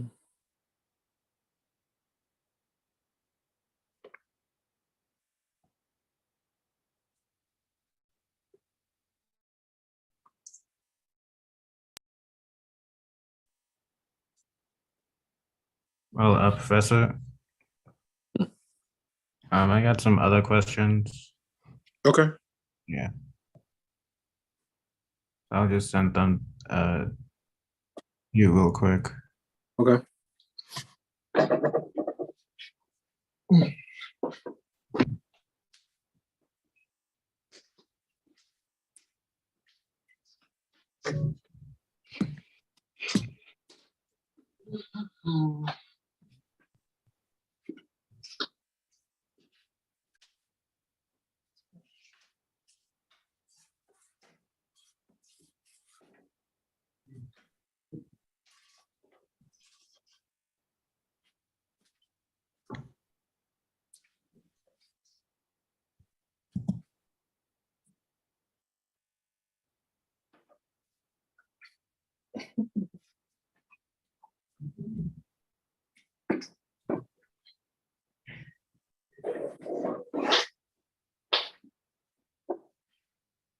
Okay, I just sent one to you. Okay. Pull it up.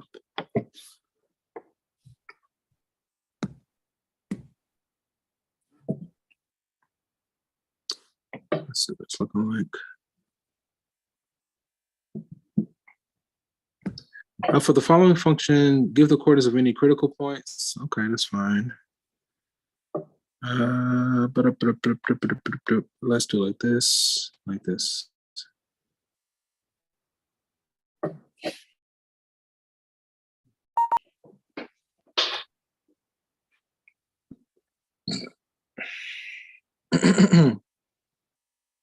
Okay, so this comes from section 3.2, question 25.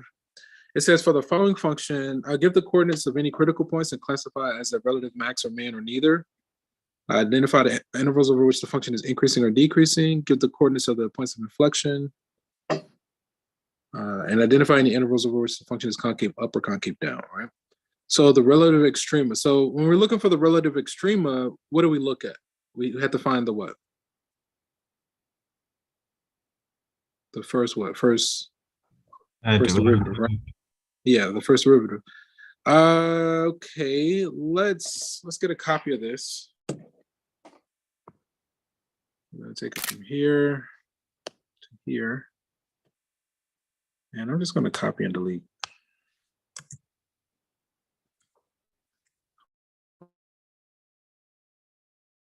Hopefully you can still see my screen. It looks like you can't see it. Okay.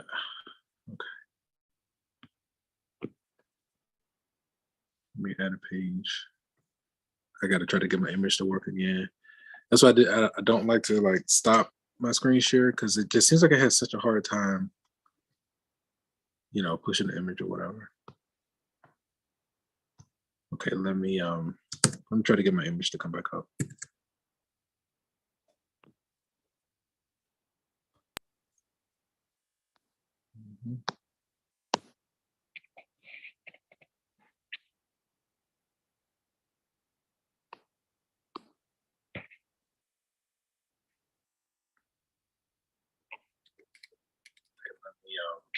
I'm trying to get my image to come back up.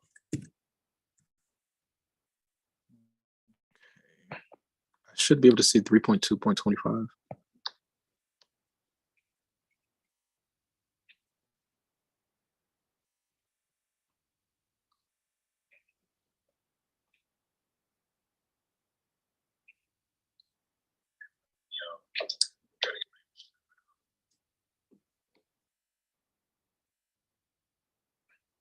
Should be able to see 3.2.25. Darn it. All right. Let's see. Okay, I got the next one. Right now I'm just trying to get the image to show. Share my screen. Okay. Let's go to the broadcast.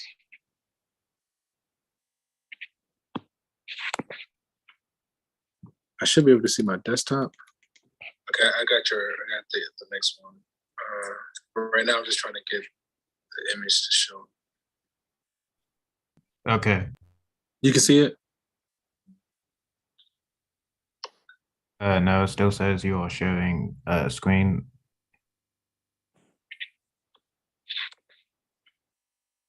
I should be able to see my desktop.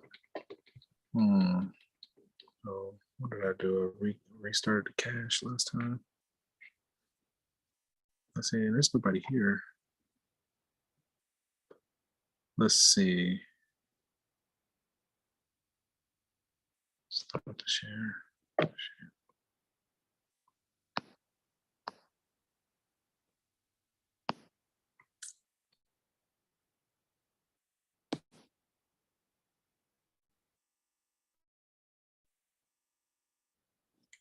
3.2.25. Let's see. Stop the share.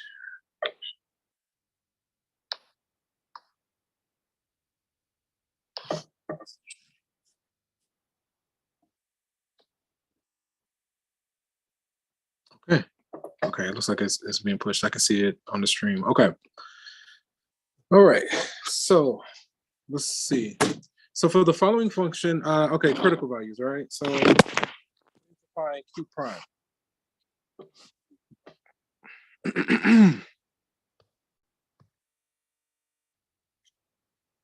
So I'm going to use the quotient rule, low D high minus high D low.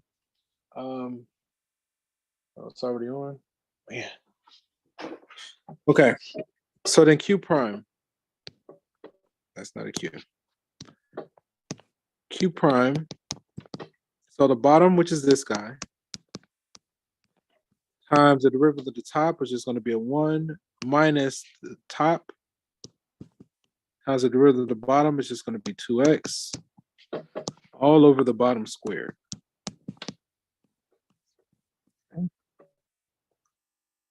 We got x squared minus 2x squared is going to be negative x squared. So then Q prime basically is 81 minus x squared over x squared plus 81 squared. Now it looks like we have difference of squares, but I don't think anything cancels when we do that. If we factor there, it doesn't look like anything cancels. So okay, so this is the Q prime that we get. So then if we want our critical values, we want to basically set this to 0 and solve. Again, a fraction is going to be 0. Our critical values are going to come where either the numerator is 0 or when the denominator is 0, right? So if we set the numerator to 0 and solve, I think we get plus or minus 9 as critical values that we need to test to see if they're a max or a min. I think from the bottom, it's the same argument that we had earlier. If you set the denominator equal to 0 and try to solve, you won't find an x that makes it 0, right? Because essentially what it is, you know, you got x squared and we move it up 81. So the parabola is entirely above the x-axis. And if you square it, it never goes negative.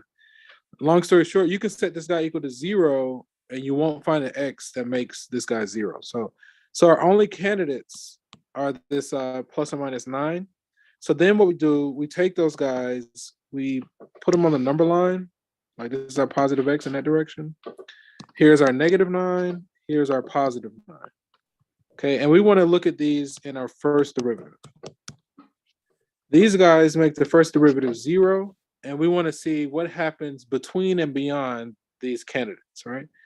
So, you know, something, and again, what these guys do, they break the number line up. In this case, it breaks it up into 3 regions. We got region A, region B, and region C. So a number in region A would be something like negative 10. So if we plug in negative 10, let's see. This numerator is going to be negative, right? If we plug in negative 10, that's going to be negative. This is going to be positive. A negative divided by a positive is negative, right? So Q prime is negative. Is that okay? Yes.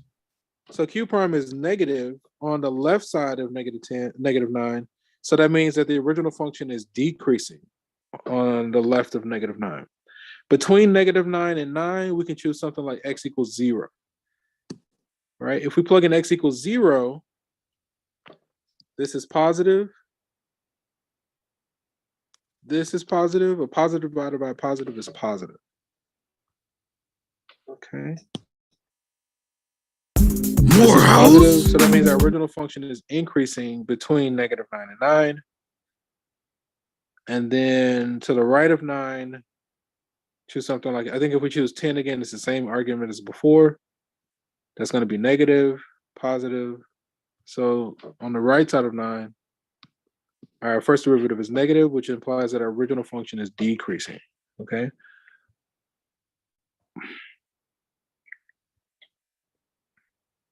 So then this is what? A relative minimum. Here, this is a relative max, okay? So, and this occurs when x is negative 9, we got to find the corresponding y. And this occurs when x is 9, find the corresponding y from the original. So when we plug in negative 9,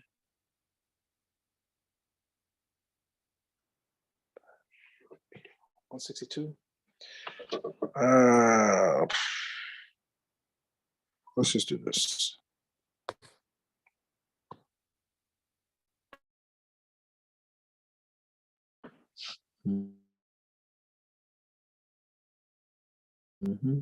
This one. Is that the one that was? This will work. Okay. It's clear. And let's do this. Let's go to our y equals, and I'm going to type in the original function.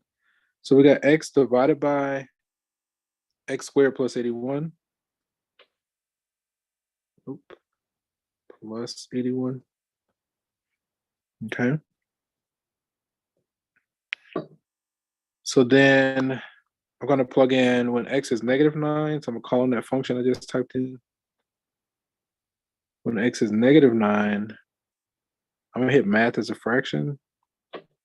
So we get a -1/18, right? So,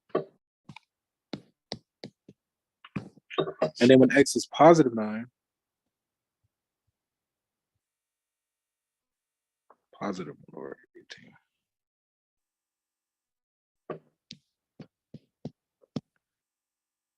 So we have a relative min, a relative max. Let me see, the original function is, it's not fully reciprocal. Okay, so our claim is that we have a relative min at this ordered pair, relative max at this ordered pair. All right, let's submit these and see if they work. Okay, let's hop back to Pearson.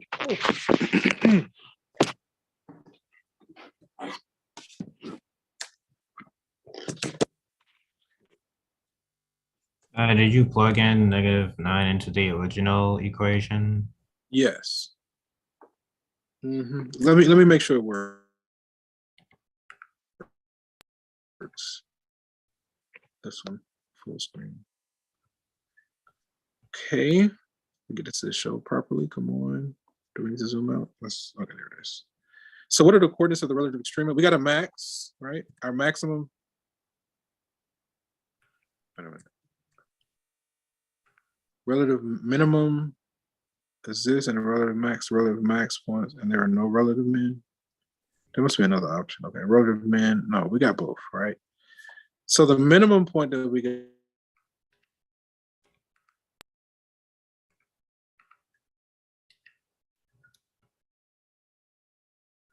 Got -9 parentheses 1/18, and then we got 9 and 1/18.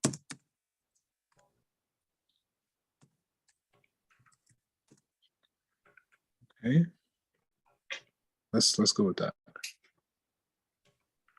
Okay.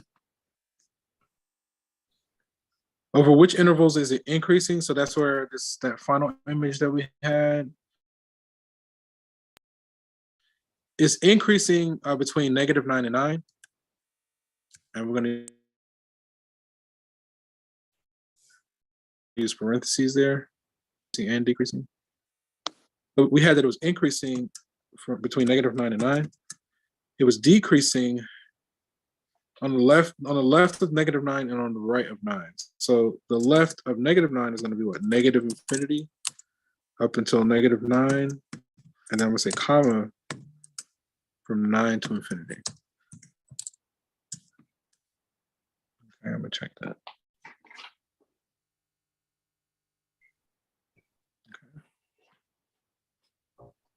What are the coordinates of the points of inflection? So inflection points, what we have to do is look at the second derivative. Inflection points, we have to look at the second derivative, right? So derivative. So now we need to take a look at the second derivative. So this guy, it looks kind of like a pain, but you know, gotta do what you gotta do. All right, let's copy. Paste. Okay. So then for a second derivative, nope, I don't know why I keep wanting to write a G. Oh, it's so funny. You have a rash? What's going on? No, I'm busy. No. Busy. No. Okay. So we need to take the derivative of the derivative. So I'm going to use the quotient rule, low. So the bottom is this guy. The derivative at the top is just going to be what, a negative 2x. So the bottom times the derivative of the top minus the top, which is this guy, times the derivative low, let me see, low d high minus high d low. The derivative of the bottom is going to be 2. We got this x squared plus 81 times what, 2x. What is she doing? Give me a second. Okay, what are you doing? Are you like trying to bury stuff? Was it stuck or something? Oh, it's stuck. Okay, there you go. All right. There, it's not stuck anymore. She's so funny. Because she goes in there and like she's clearly trying to eat something out of her bowl. I'm like, what? But it's like making these weird sounds. I was like, what is she doing? So whatever little bone she had was like stuck to the bowl, and I had to unstuck it. I know that's not proper, but I don't care. She's just funny. Anyway, okay. So we said the bottom times the derivative of the top minus the top times the derivative of the bottom. 2 comes down. X squared plus 81 times 2x. Okay, all over the bottom squared. So you got this. Hey, I'm still working with students right now. Let me call you back in a few minutes. Is everything okay? Oh, I'm sorry. Yeah, everything's fine. Just call me back. Okay. Okay. Okay. Bottom squared is this guy. So it's going to be to the power of 4. Okay. So now I think we have some things we can factor out, some common terms. Let me see, x squared plus 81. They both have at least one of those. They both have at least a 2x. Okay. So Q double prime. So we can do some factoring and canceling. Looks like we can factor out a 2x times x squared plus, at least they both have at least one of these x squared plus 81s. Okay. Now in the first term, we're still left with an x squared plus 81, but we've accounted for that 2x and we still have a negative that's persisting. So I'm just going to capture that negative like right here. Okay. From the second one, that's gone. So then it looks like we're left with, I guess we could have factored out that negative as well. So I'm going to factor out that negative too. I'm going to put it here. So they both had a negative 2x, okay? So this negative has been accounted for. Okay. So we got that negative 2, so all that's left is one of those. The negative 2x is there, that's gone. So all that's left here is going to be plus 2 times 81 minus x squared, okay? I think that looks good. And then the denominator for right now is still x squared plus 81 to the 4, okay? So I think now we can at least cancel a factor. Like this guy turns his 4 into a 3. Okay. So then for Q double prime, what we have left is this negative, is negative 2x. If we expand this and combine like terms, we got x squared plus 81. What is that? 162. So plus 162 minus 2x squared. Let me try to wrap this up and then we can talk about it. Okay. So then if we keep going, we got this. I guess we can do negative x squared. What is that? 243. Let's just do like this. 243.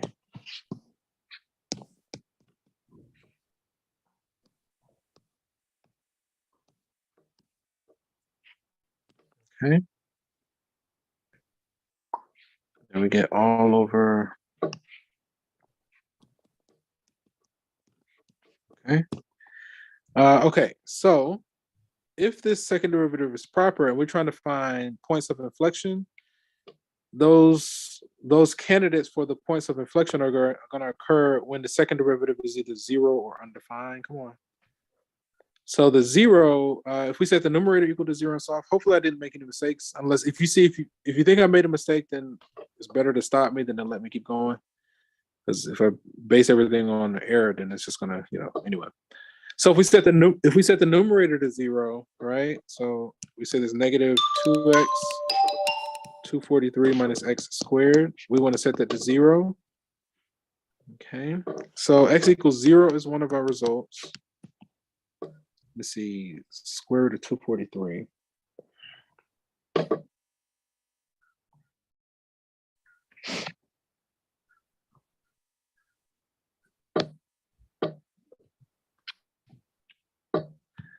Come on.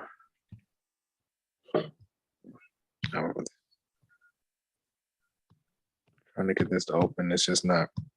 I think my device is like, there it is.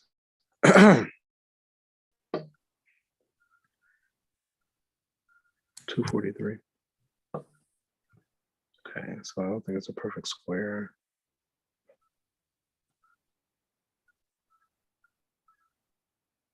Okay. So 243 looks like it's 81 times 3. Okay. So what is that? 9 times the square root of 3. So then we get x equals plus or minus 9 times the square root of 3. Okay. So these are our candidates for the critical values. Right? That 9 root 3 is the square root of 243. Okay. So then from there, what we do is list these on the number line. And it basically breaks the number line up into 4 regions. Here's when here's when x is 0. We get this negative 9 root 3 and this positive 9 root 3. Okay. And it breaks the number line up into 4 regions, region A, B, C, and D. Okay. So then we need to choose test values. Yeah, right. We're looking at the second derivative. Come on.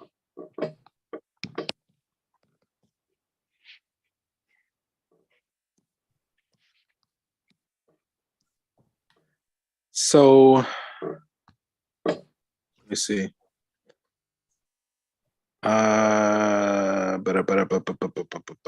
It will be 0 at some point. Let me think. Cube root is going to be 0. Subtract. Maybe not. Yeah, maybe not. We're going to let that be. Okay. Because that's a power 6, right? So we're good to go there. Okay. So these are our candidates. I think these all make the second derivative 0. So that's going to make it 0, 0, and 0. So left of that. Hey Siri, what's 9 times the square root of 3? I found some web results. Siri. I can show them if you ask again from your iPhone. Siri, you are bugging, all right? 9. Come on. I think my stuff is just like, we're done. 9 times. Come on. It's not responding to my click. And I think it's because I have it plugged in, but it needs to be plugged in. Let me just try to unplug it for this. Yep. 9. So when you plug in the 9 times the square root of 3 into the I'm just trying to get that decimal. 9 square root of 3. I need to choose. So that's about 15.5, right? So a number to the left of that would be like negative 16, all right? So if we plug negative 16 into the second derivative right here, if we plug in negative 16, let me see. I'm gonna go to my y equals. I'm just gonna put the second derivative in. We get this negative 2x times, we get this 243 minus x squared. Come on.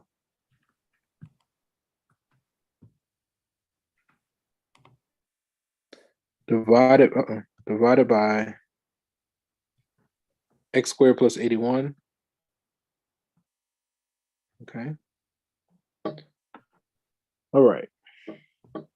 And so basically now with that, I'm gonna, like if I plug in, what do we say, negative 16, that's left of that first critical point, we get a negative result, right?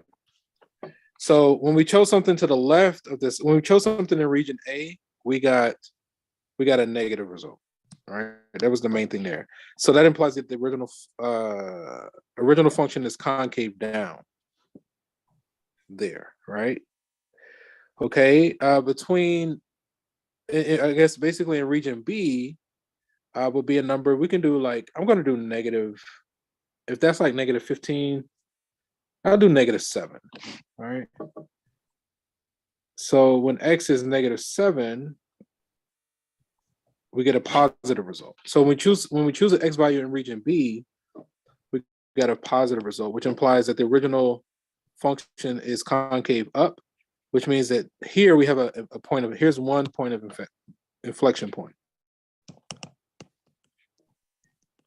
Right, so one of them is when x is 9 times the square root of 3. We need to find the corresponding y from the original. Let's choose an x in region C. So let's choose.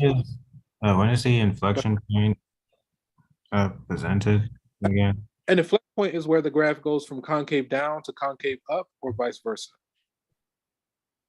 Oh, okay. Yeah. Okay. So we get a negative here. So when we chose something in region C, we got a negative result in our second derivative, which means the original is concave down. And to the right, I'm going to choose 17. So for region D, I'm letting x be 17, and we get a positive result. Okay, which means our original is concave up, right? So it looks like we had 3 points of inflection. Come on.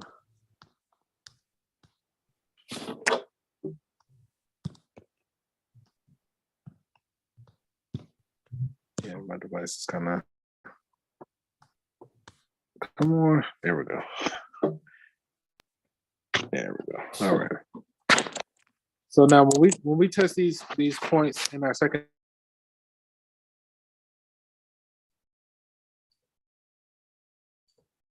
derivative, oh, no. I'll make sure you can still, no, darn it, that's what I was afraid of. Share my screen. We got to start this whole saga again. Minimize that. Let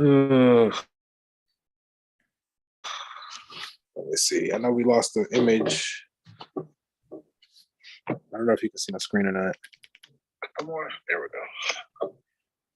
There we go. All right. So now when we test these.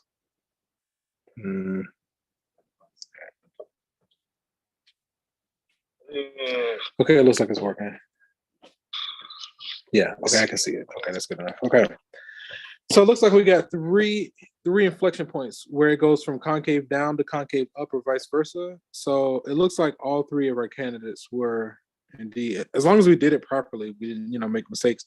So when these are the 3 x values, we need to find the corresponding y's for these x's.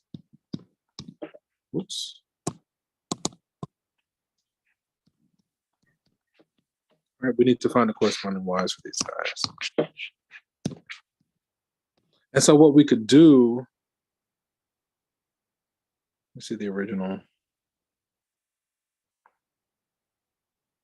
I mean, it shouldn't be too terribly bad. Okay. What I'm going to do is hop over to Pearson and try to submit these results. Ooh, good job. All right.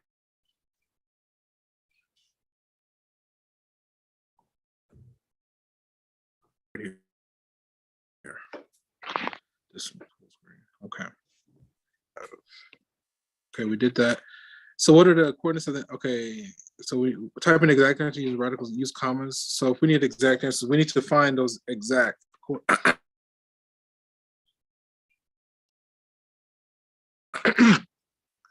Those exact. So the original, we have this q of x. We got x squared plus 81 under x. Okay.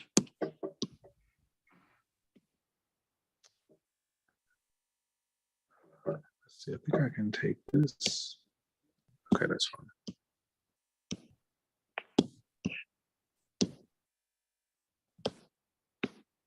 Let's cut. We're gonna go all the way down here, right here. Let's paste. Okay. So now when we plug in that -9 times the square root of 3, right?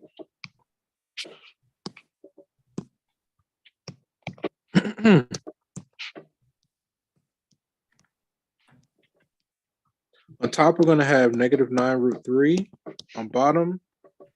So if you square that guy, that's basically gonna be what, the 81 times 3, 243 plus 81.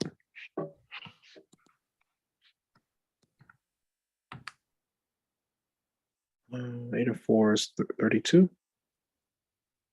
So 324.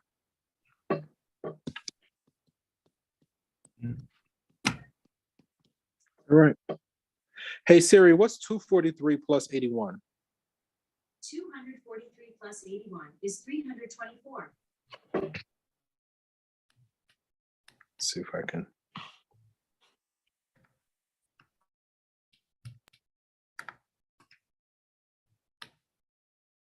Right here. This one. Come on. Okay. So all I'm going to do, let's clear this out. I just want to do my 9 divided by 324 as a fraction. 1/36. Okay, this was like a 4. So this is like it's ultimately -√3/36. Okay.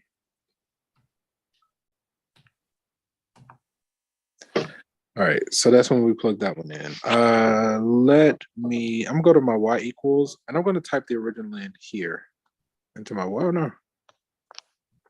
Okay, so the original, we have x divided by x squared plus 81, x squared plus 81. Okay. So now I want to call on a function, and I want to plug in when x is my -9 times the square root of 3. So, we had to write it out because obviously it's going to spit out this this decimal, but then we can compare ours. We can do our -√3 divided by 36, and it should be the same decimal, right? Okay. So now we've confirmed that that works. Let's now plug in when x is, well, actually, let's go ahead and do our positive. And basically it's the same thing, but positive, same result, but positive. And then let's plug in when x is 0. So I'm gonna get rid of all this stuff. And I just want to look at when x is 0. The corresponding y is 0. Okay. Okay. So long story short, we get -√3/36. We get a 0 here, and we get a positive square root of 3/36 here. And these are the results that we got.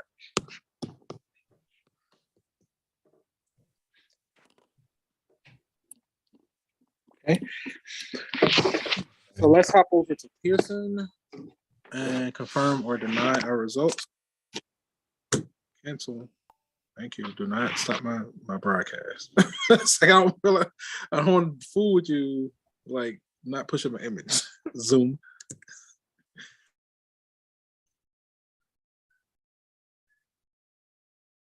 Okay, let's see. Let's go here. All right, let's submit these results. Inflection points, type in order pair, exact answers using radicals, right? So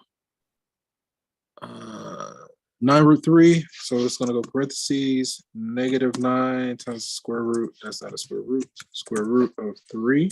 Okay. The corresponding y was negative square root of 3/36. Okay. that's the first ordered pair. Then we also got the origin. So 0, 0 was an inflect. That's not a 0. 0, 0. And then the final one was basically the same thing. But it was all positive. 9 times the square root of 3, comma, square root of 3 over 36. Okay. That's about the best we can do. We're gonna cross our fingers. Awesome. Right? That was intense. I'm not gonna lie. It's because fractions and second derivative, that's a lot. Because then you had to be slow, you have to kind of anticipate looking for that thing to factor, and cancel. So you finish with that cube. Let's try to answer let's try to finish out this question, and then we'll go back and answer questions regarding this. On what intervals is Q concave up or concave down? So that comes from this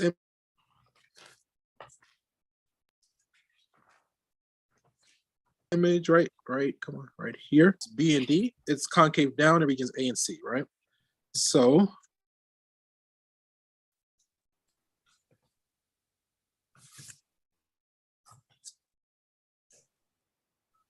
okay, it's concave up. X goes from, I think it was -9 times the square root of 3.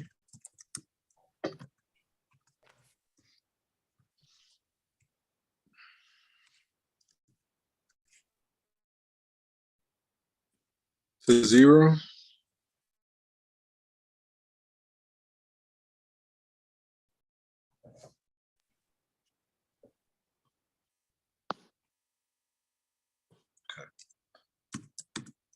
And then I think it was positive 9 root 3 to infinity.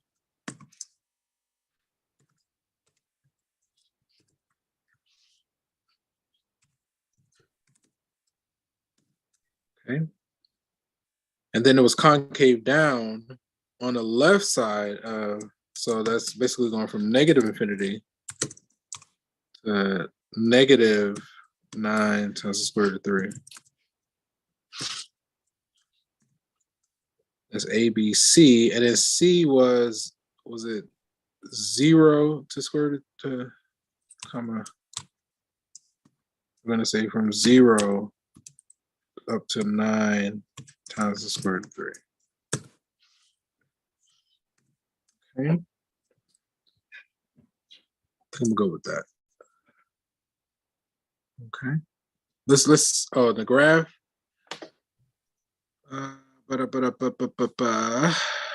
Okay. Let's put these pieces together.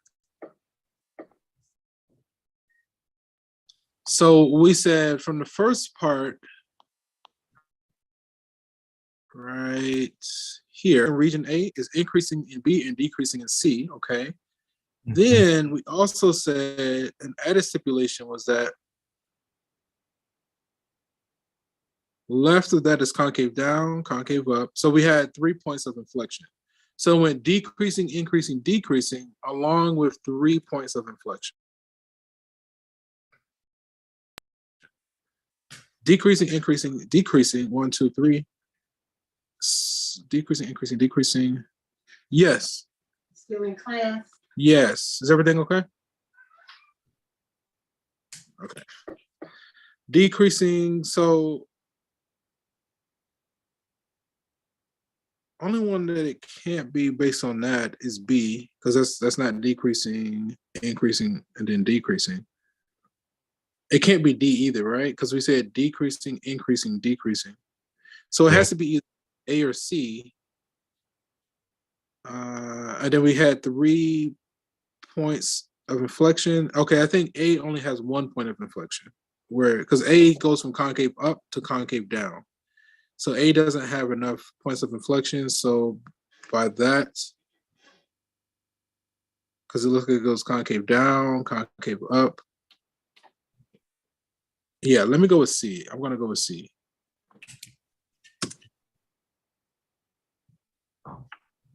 Okay. Did you want to ask questions on that one before we? No. Was it okay? Yep. Okay. All right, that works for me. Let's see what else we got. I'm still like recovering from like my purge, but it's like it's weird because basically what it was like I've kind of been like fasting all day. I don't know, and I got antsy. And so I have this thing called Manuka honey, right? And the whole thing with Manuka honey is supposed to be like kind of like a wonder tonic, and basically it's made by these like tiny bees in like New Zealand, and because the bees are so tiny, the honey molecules are like extra small, so the body doesn't process as insulin, so you can kind of like eat it and be okay as far as the sugar content is concerned. And so like that's essentially all I've had to eat today, that and water. And I got a little bit froggy. I was like, okay, well, what happens if I like eat too much of it? So what you guys experienced was me eating too much of that Manuka honey. I mean, I was just trying to see what happens, but you got to be careful when you do stuff like that because it can make you sick, as you guys witnessed. All right, so lesson learned. Just with everything within moderation. That's what happens when you like do too much of that. But it was weird because when it was purging, it still tasted like the honey. I was like, oh, this is actually not bad. This is the least weird experience there I've had.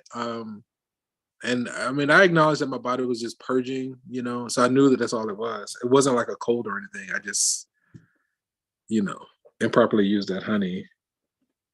So I knew that once I got past it, and I felt fine. I just had to get it out of my body. And once I got it out, then I was right back to normal. It was just a funny, weird experience. Find the limit if it exists. Okay. Let me do it like this. Let me share. Like this. Okay. I think we can kind of work here. Okay. So we're going to all right. So for this one, what I would do is factor out x to the power of 4 from every term. Okay, so from this one,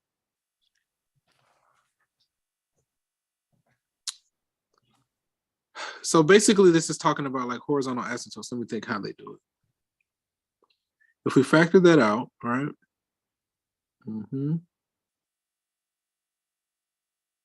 That, I don't know that that's going to work because all of that stuff is going to go away. Okay. So for this one, really what I think is that we need to do is polynomial long division, right? But let me view an example to see how they do it, and I'll piggyback off of that, right? Yes.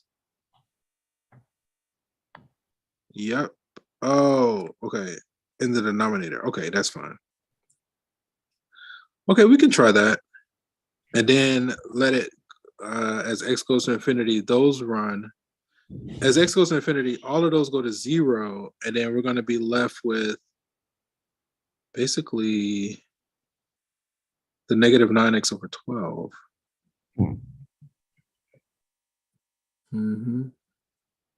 So it should just be the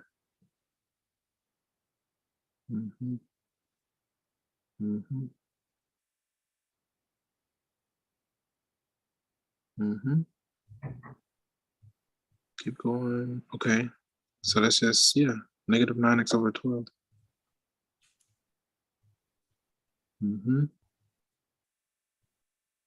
Okay, that's fine.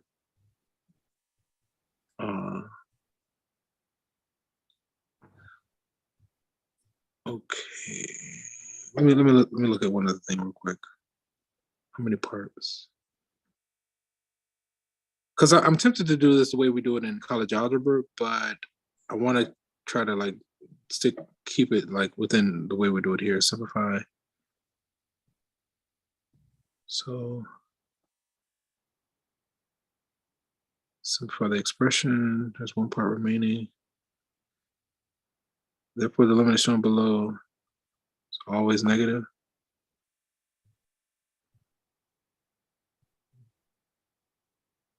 Well, it seems like and is wait, the limit does not exist and is neither negative infinity or positive infinity.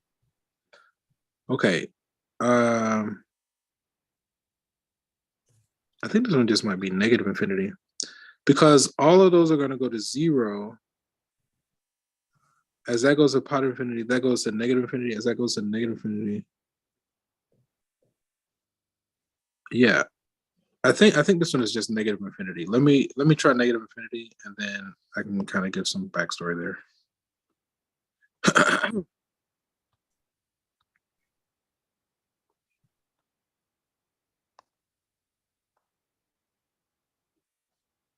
So I'm going to put negative infinity.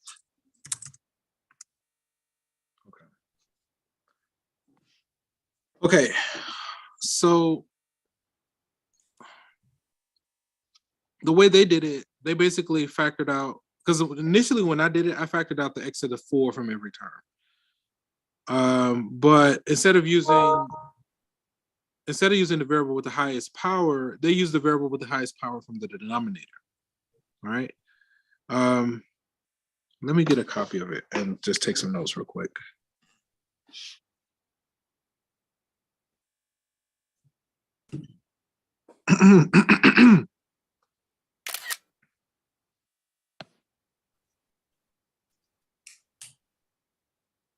Is this one okay, or do I need to go a little bit deeper? Could you go a little bit deeper? Okay.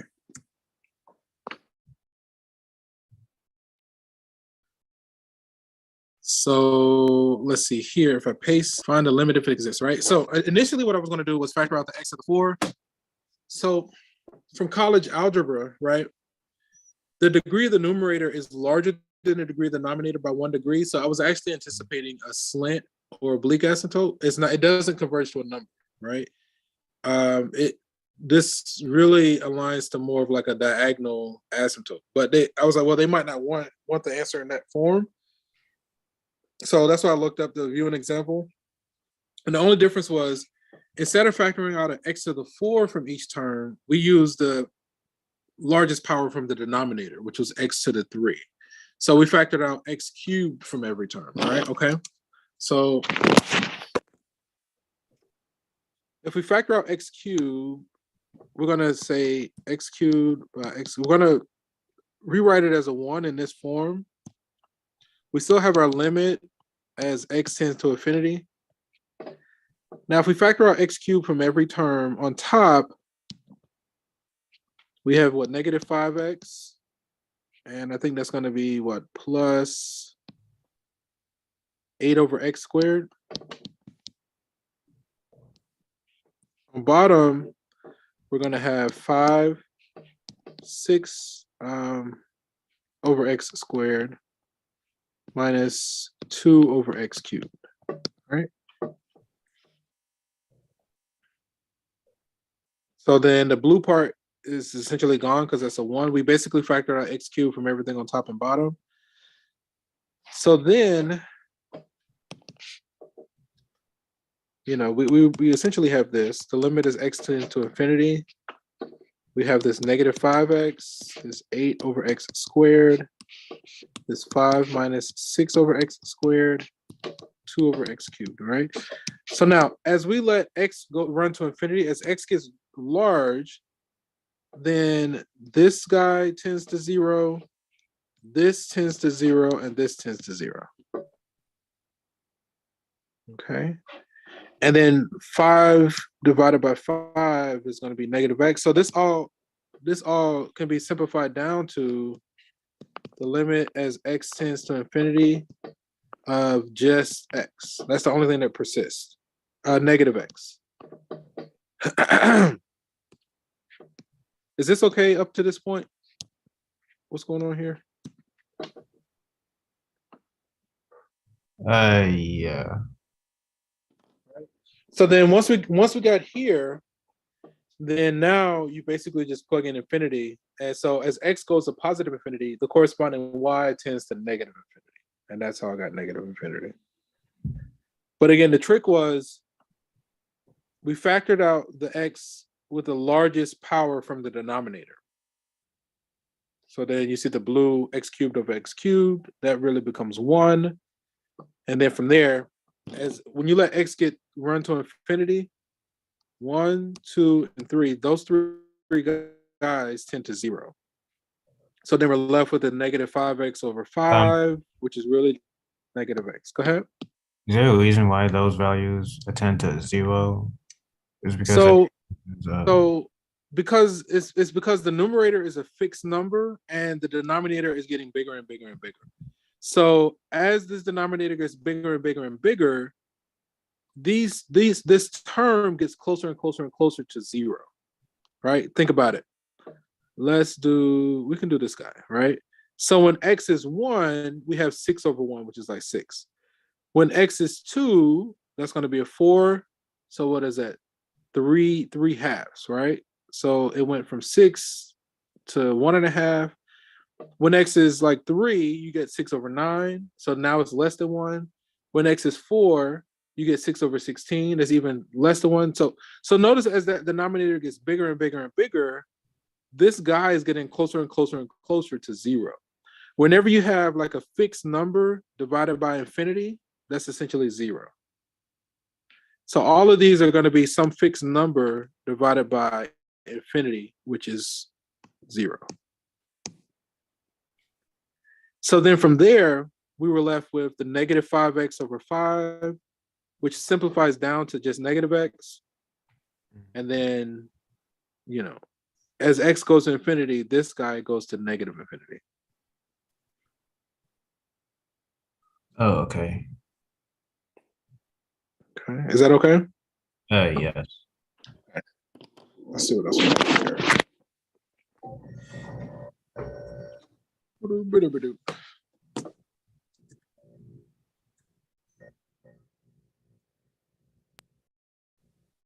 I think that was it for that one. Did you have any more that you'd like to talk about, or? Oh, yeah. I mean, are you still okay? Yeah, for fine. We can do another one. Okay.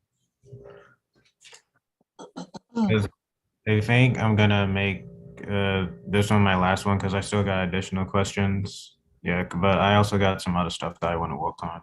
No worries.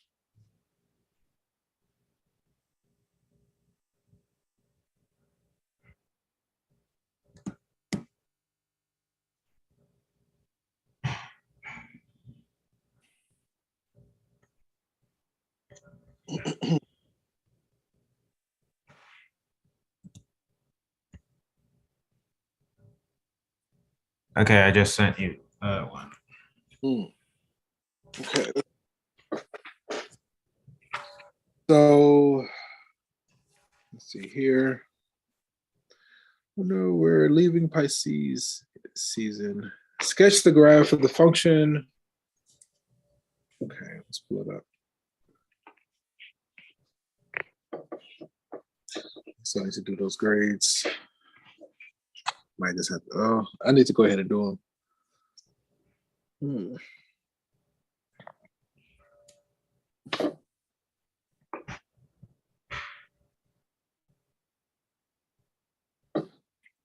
Okay.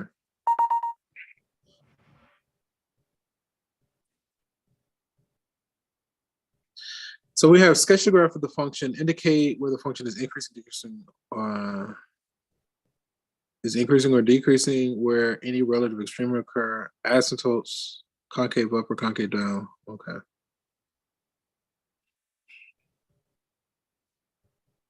Does that factor 7 and 4, -7 and +4? So it looks like it simplifies down to 1 over x minus 7. Let's take some notes.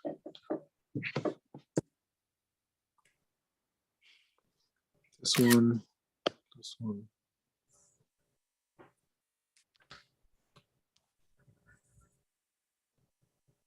Here.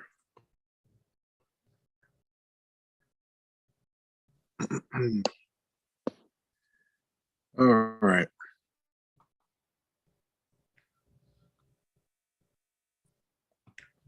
Okay, sketch the graph. Well, it looks like this could be simplified. I'm trying to think, should I do that? I think it's going to be okay, right? So if the original, we have this x squared minus 3x minus 28 under x plus 4. But this factor, the denominator factors,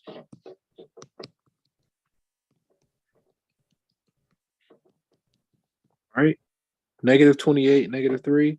So from here, we say that what? X is not equal to 7 and negative 4, right? We need to account for that before we simplify. So then when we after we simplify, we get 1 over x minus 7, right? Again, we do need to say that x is not equal to negative 4 and 7. Okay. So if this is our simplified f, then let's go ahead and find f prime. So the bottom times the derivative of the top, those are going to cancel, minus the top times the derivative of the bottom, which is just a 1, over the bottom squared, which is this guy. Okay. Then let's go ahead and look at the second derivative. So the bottom times the derivative of the top goes to 0, minus the top. So double negative is a positive, times the derivative of the bottom. It's going to be 2 times x minus 7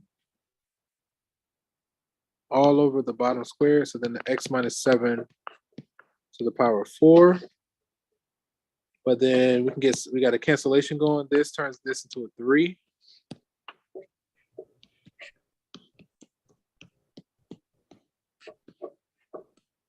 Okay. So here's our first derivative. Here's our second derivative. Okay.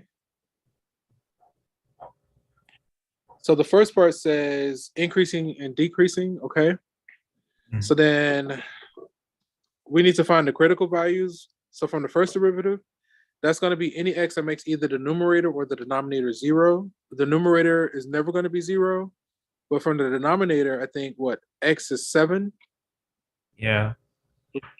Is our critical number. So if we put 7 on the number line in the first derivative, that's going to be our vertical asymptote there, right? It's going to be undefined. So I just do a vertical dash to say that it's undefined.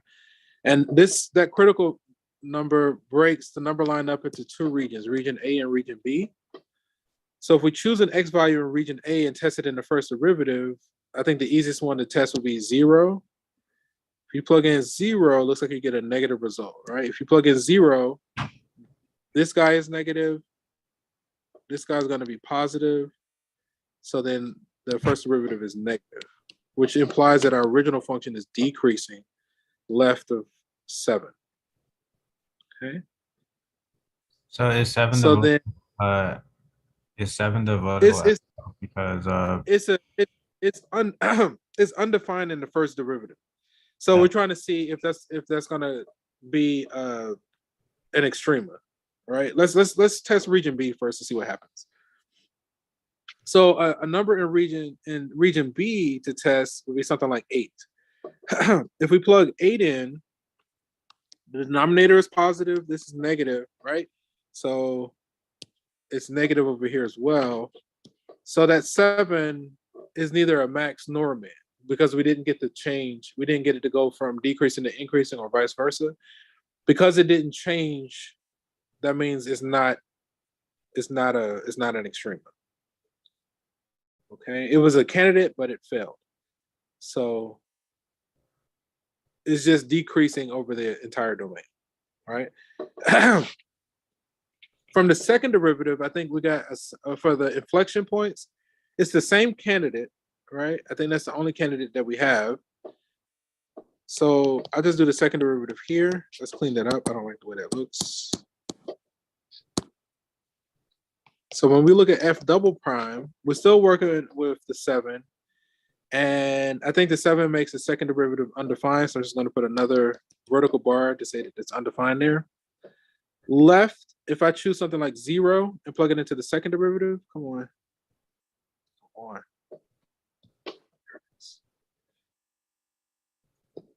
So if we plug 0 into the second derivative, we get a positive on top. It looks like a negative on bottom. So then that overall thing is negative. All right. So the second derivative is negative there, which implies that our original function is concave down, left of 7. If we plug a number from region B, like 8, into the second derivative, we get a positive here. Looks like we get a positive here as well. So that means that the second derivative is positive over here, which implies that our original function is concave up. Okay. So it's decreasing on either side, but then it goes, we do have a point of inflection. So we have an inflection point.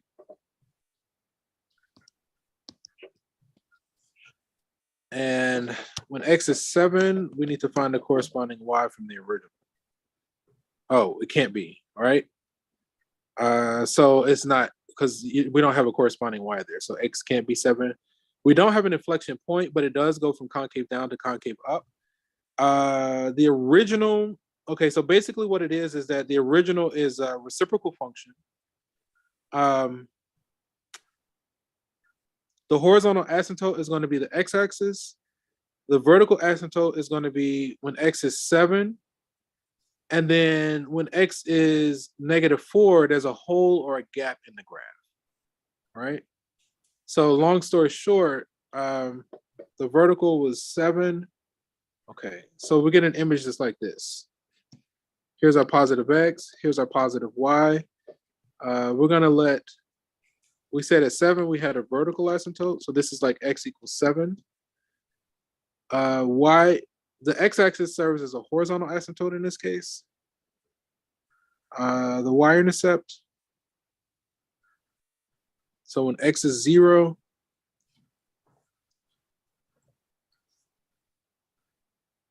(1/7), (-1/7). Okay, so it looks like we'll get a graph kind of like this. I'll do this color. So notice it's concave down. And then over here, there's no point of inflection, but it goes concave up over here. So we can anticipate an image like that. Let me move this to the bottom. So that's if you put all those concepts together. And I did kind of pull some of the techniques from college algebra, just for the sake of time. But you can get those. So we don't have an inflection point, but it does go from concave down to concave up, right? Because the image is kind of behaving like this, okay? So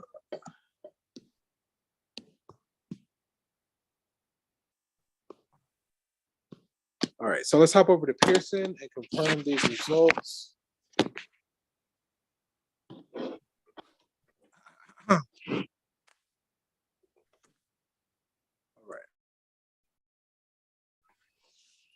So let's see, the function is decreasing.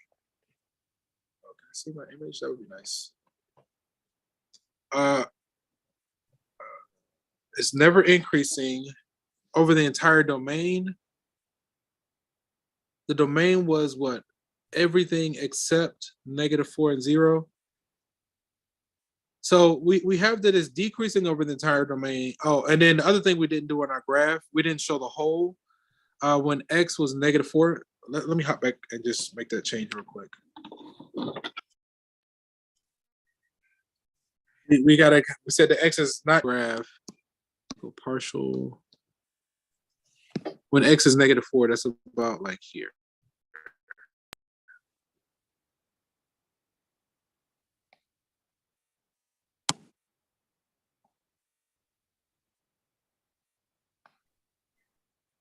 Okay.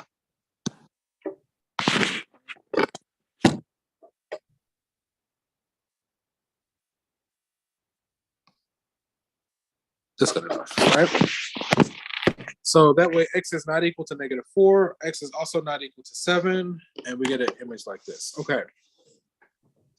So let's see. So decreasing is decreasing over the entire domain. And again, we said initially the domain is everything except -4 and 7. So to capture that, I'm going to capture everything except -4 and 7. So it's decreasing from -infinity to -4. And then I guess I do comma. It's also decreasing from -4 to 7. And then from 7 to infinity.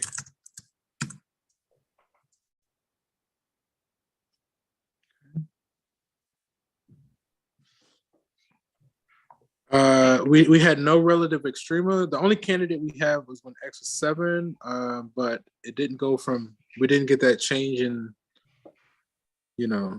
sign of the first derivative or whatever. So we had no relative extrema.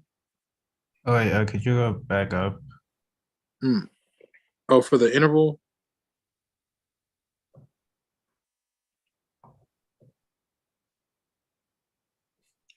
So basically we said it was decreasing over the entire domain. And the domain was basically everything except -4 and 7. And what you see is how we captured everything except -4 and 7.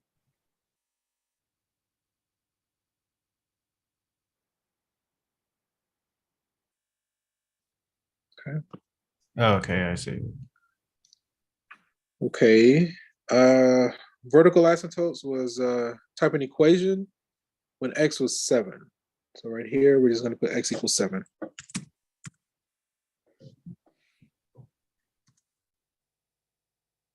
Okay. Horizontal was the x-axis was y equals 0. Right here. Now, if you want to find that the way we did it here, I want to say you can factor out x squared from all the terms. Let me think about it. Yeah. Wait a minute.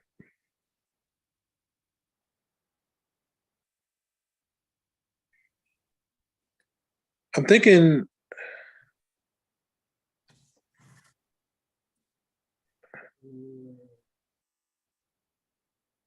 Maybe we should do x.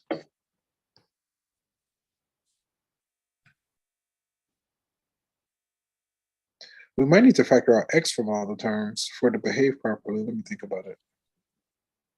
Yeah, I think in order for it to behave properly, we factor out x from all the terms. If you factor out x, right, everything is going to go to 0 except that x squared. So you're going to finish with 1 over x squared. And then when you take the limit as x goes to infinity, that tends to 0, right? It's similar to the explanation that we did earlier. There are no slant asymptotes because of the degrees, right? So no slant.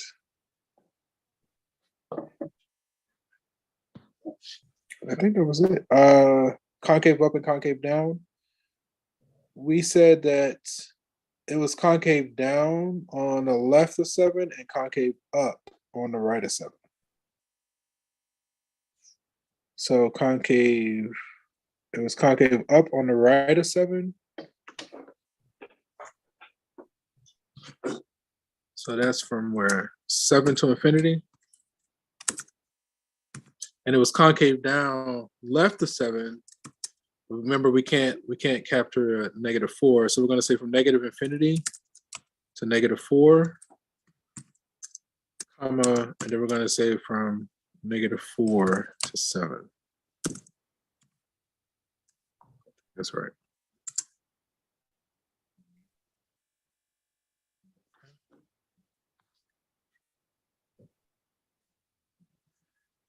There were no points of inflection because the only candidate was 7, and 7 was our vertical asymptote. We do get, it does go from concave down to concave up, but there was no point. It just did it on either side of the asymptote. So no points of inflection. So for the x-intercept, we set y to 0, which is going to be basically when the numerator is 0. That's going to be x is -4. No x-intercepts, right? No x-intercepts. Because again, x cannot be equal to -4 because of our original domain. So we're going to say no x-intercepts. And then the y-intercept, we set x to 0. We're going to get 4 over -28, which is what? -1/7. Type an ordered pair. 0, comma, -1/7. Wait, why is it 1/7? I plugged in when x was 0 into the original. We get 4 on top. We get -28 on bottom. So 4 divided by 28 should be 1/7.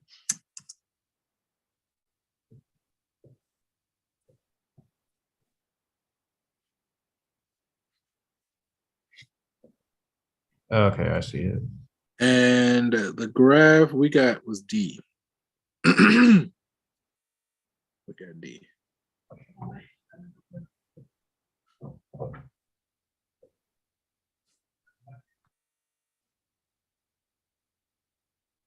Okay.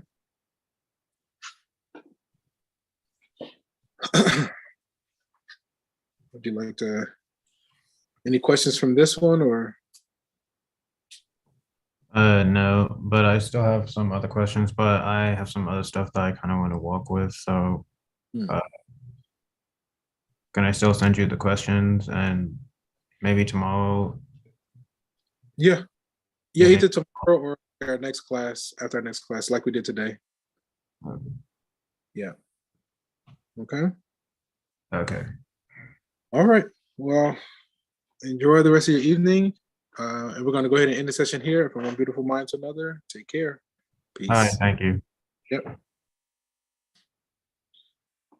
That was an adventure.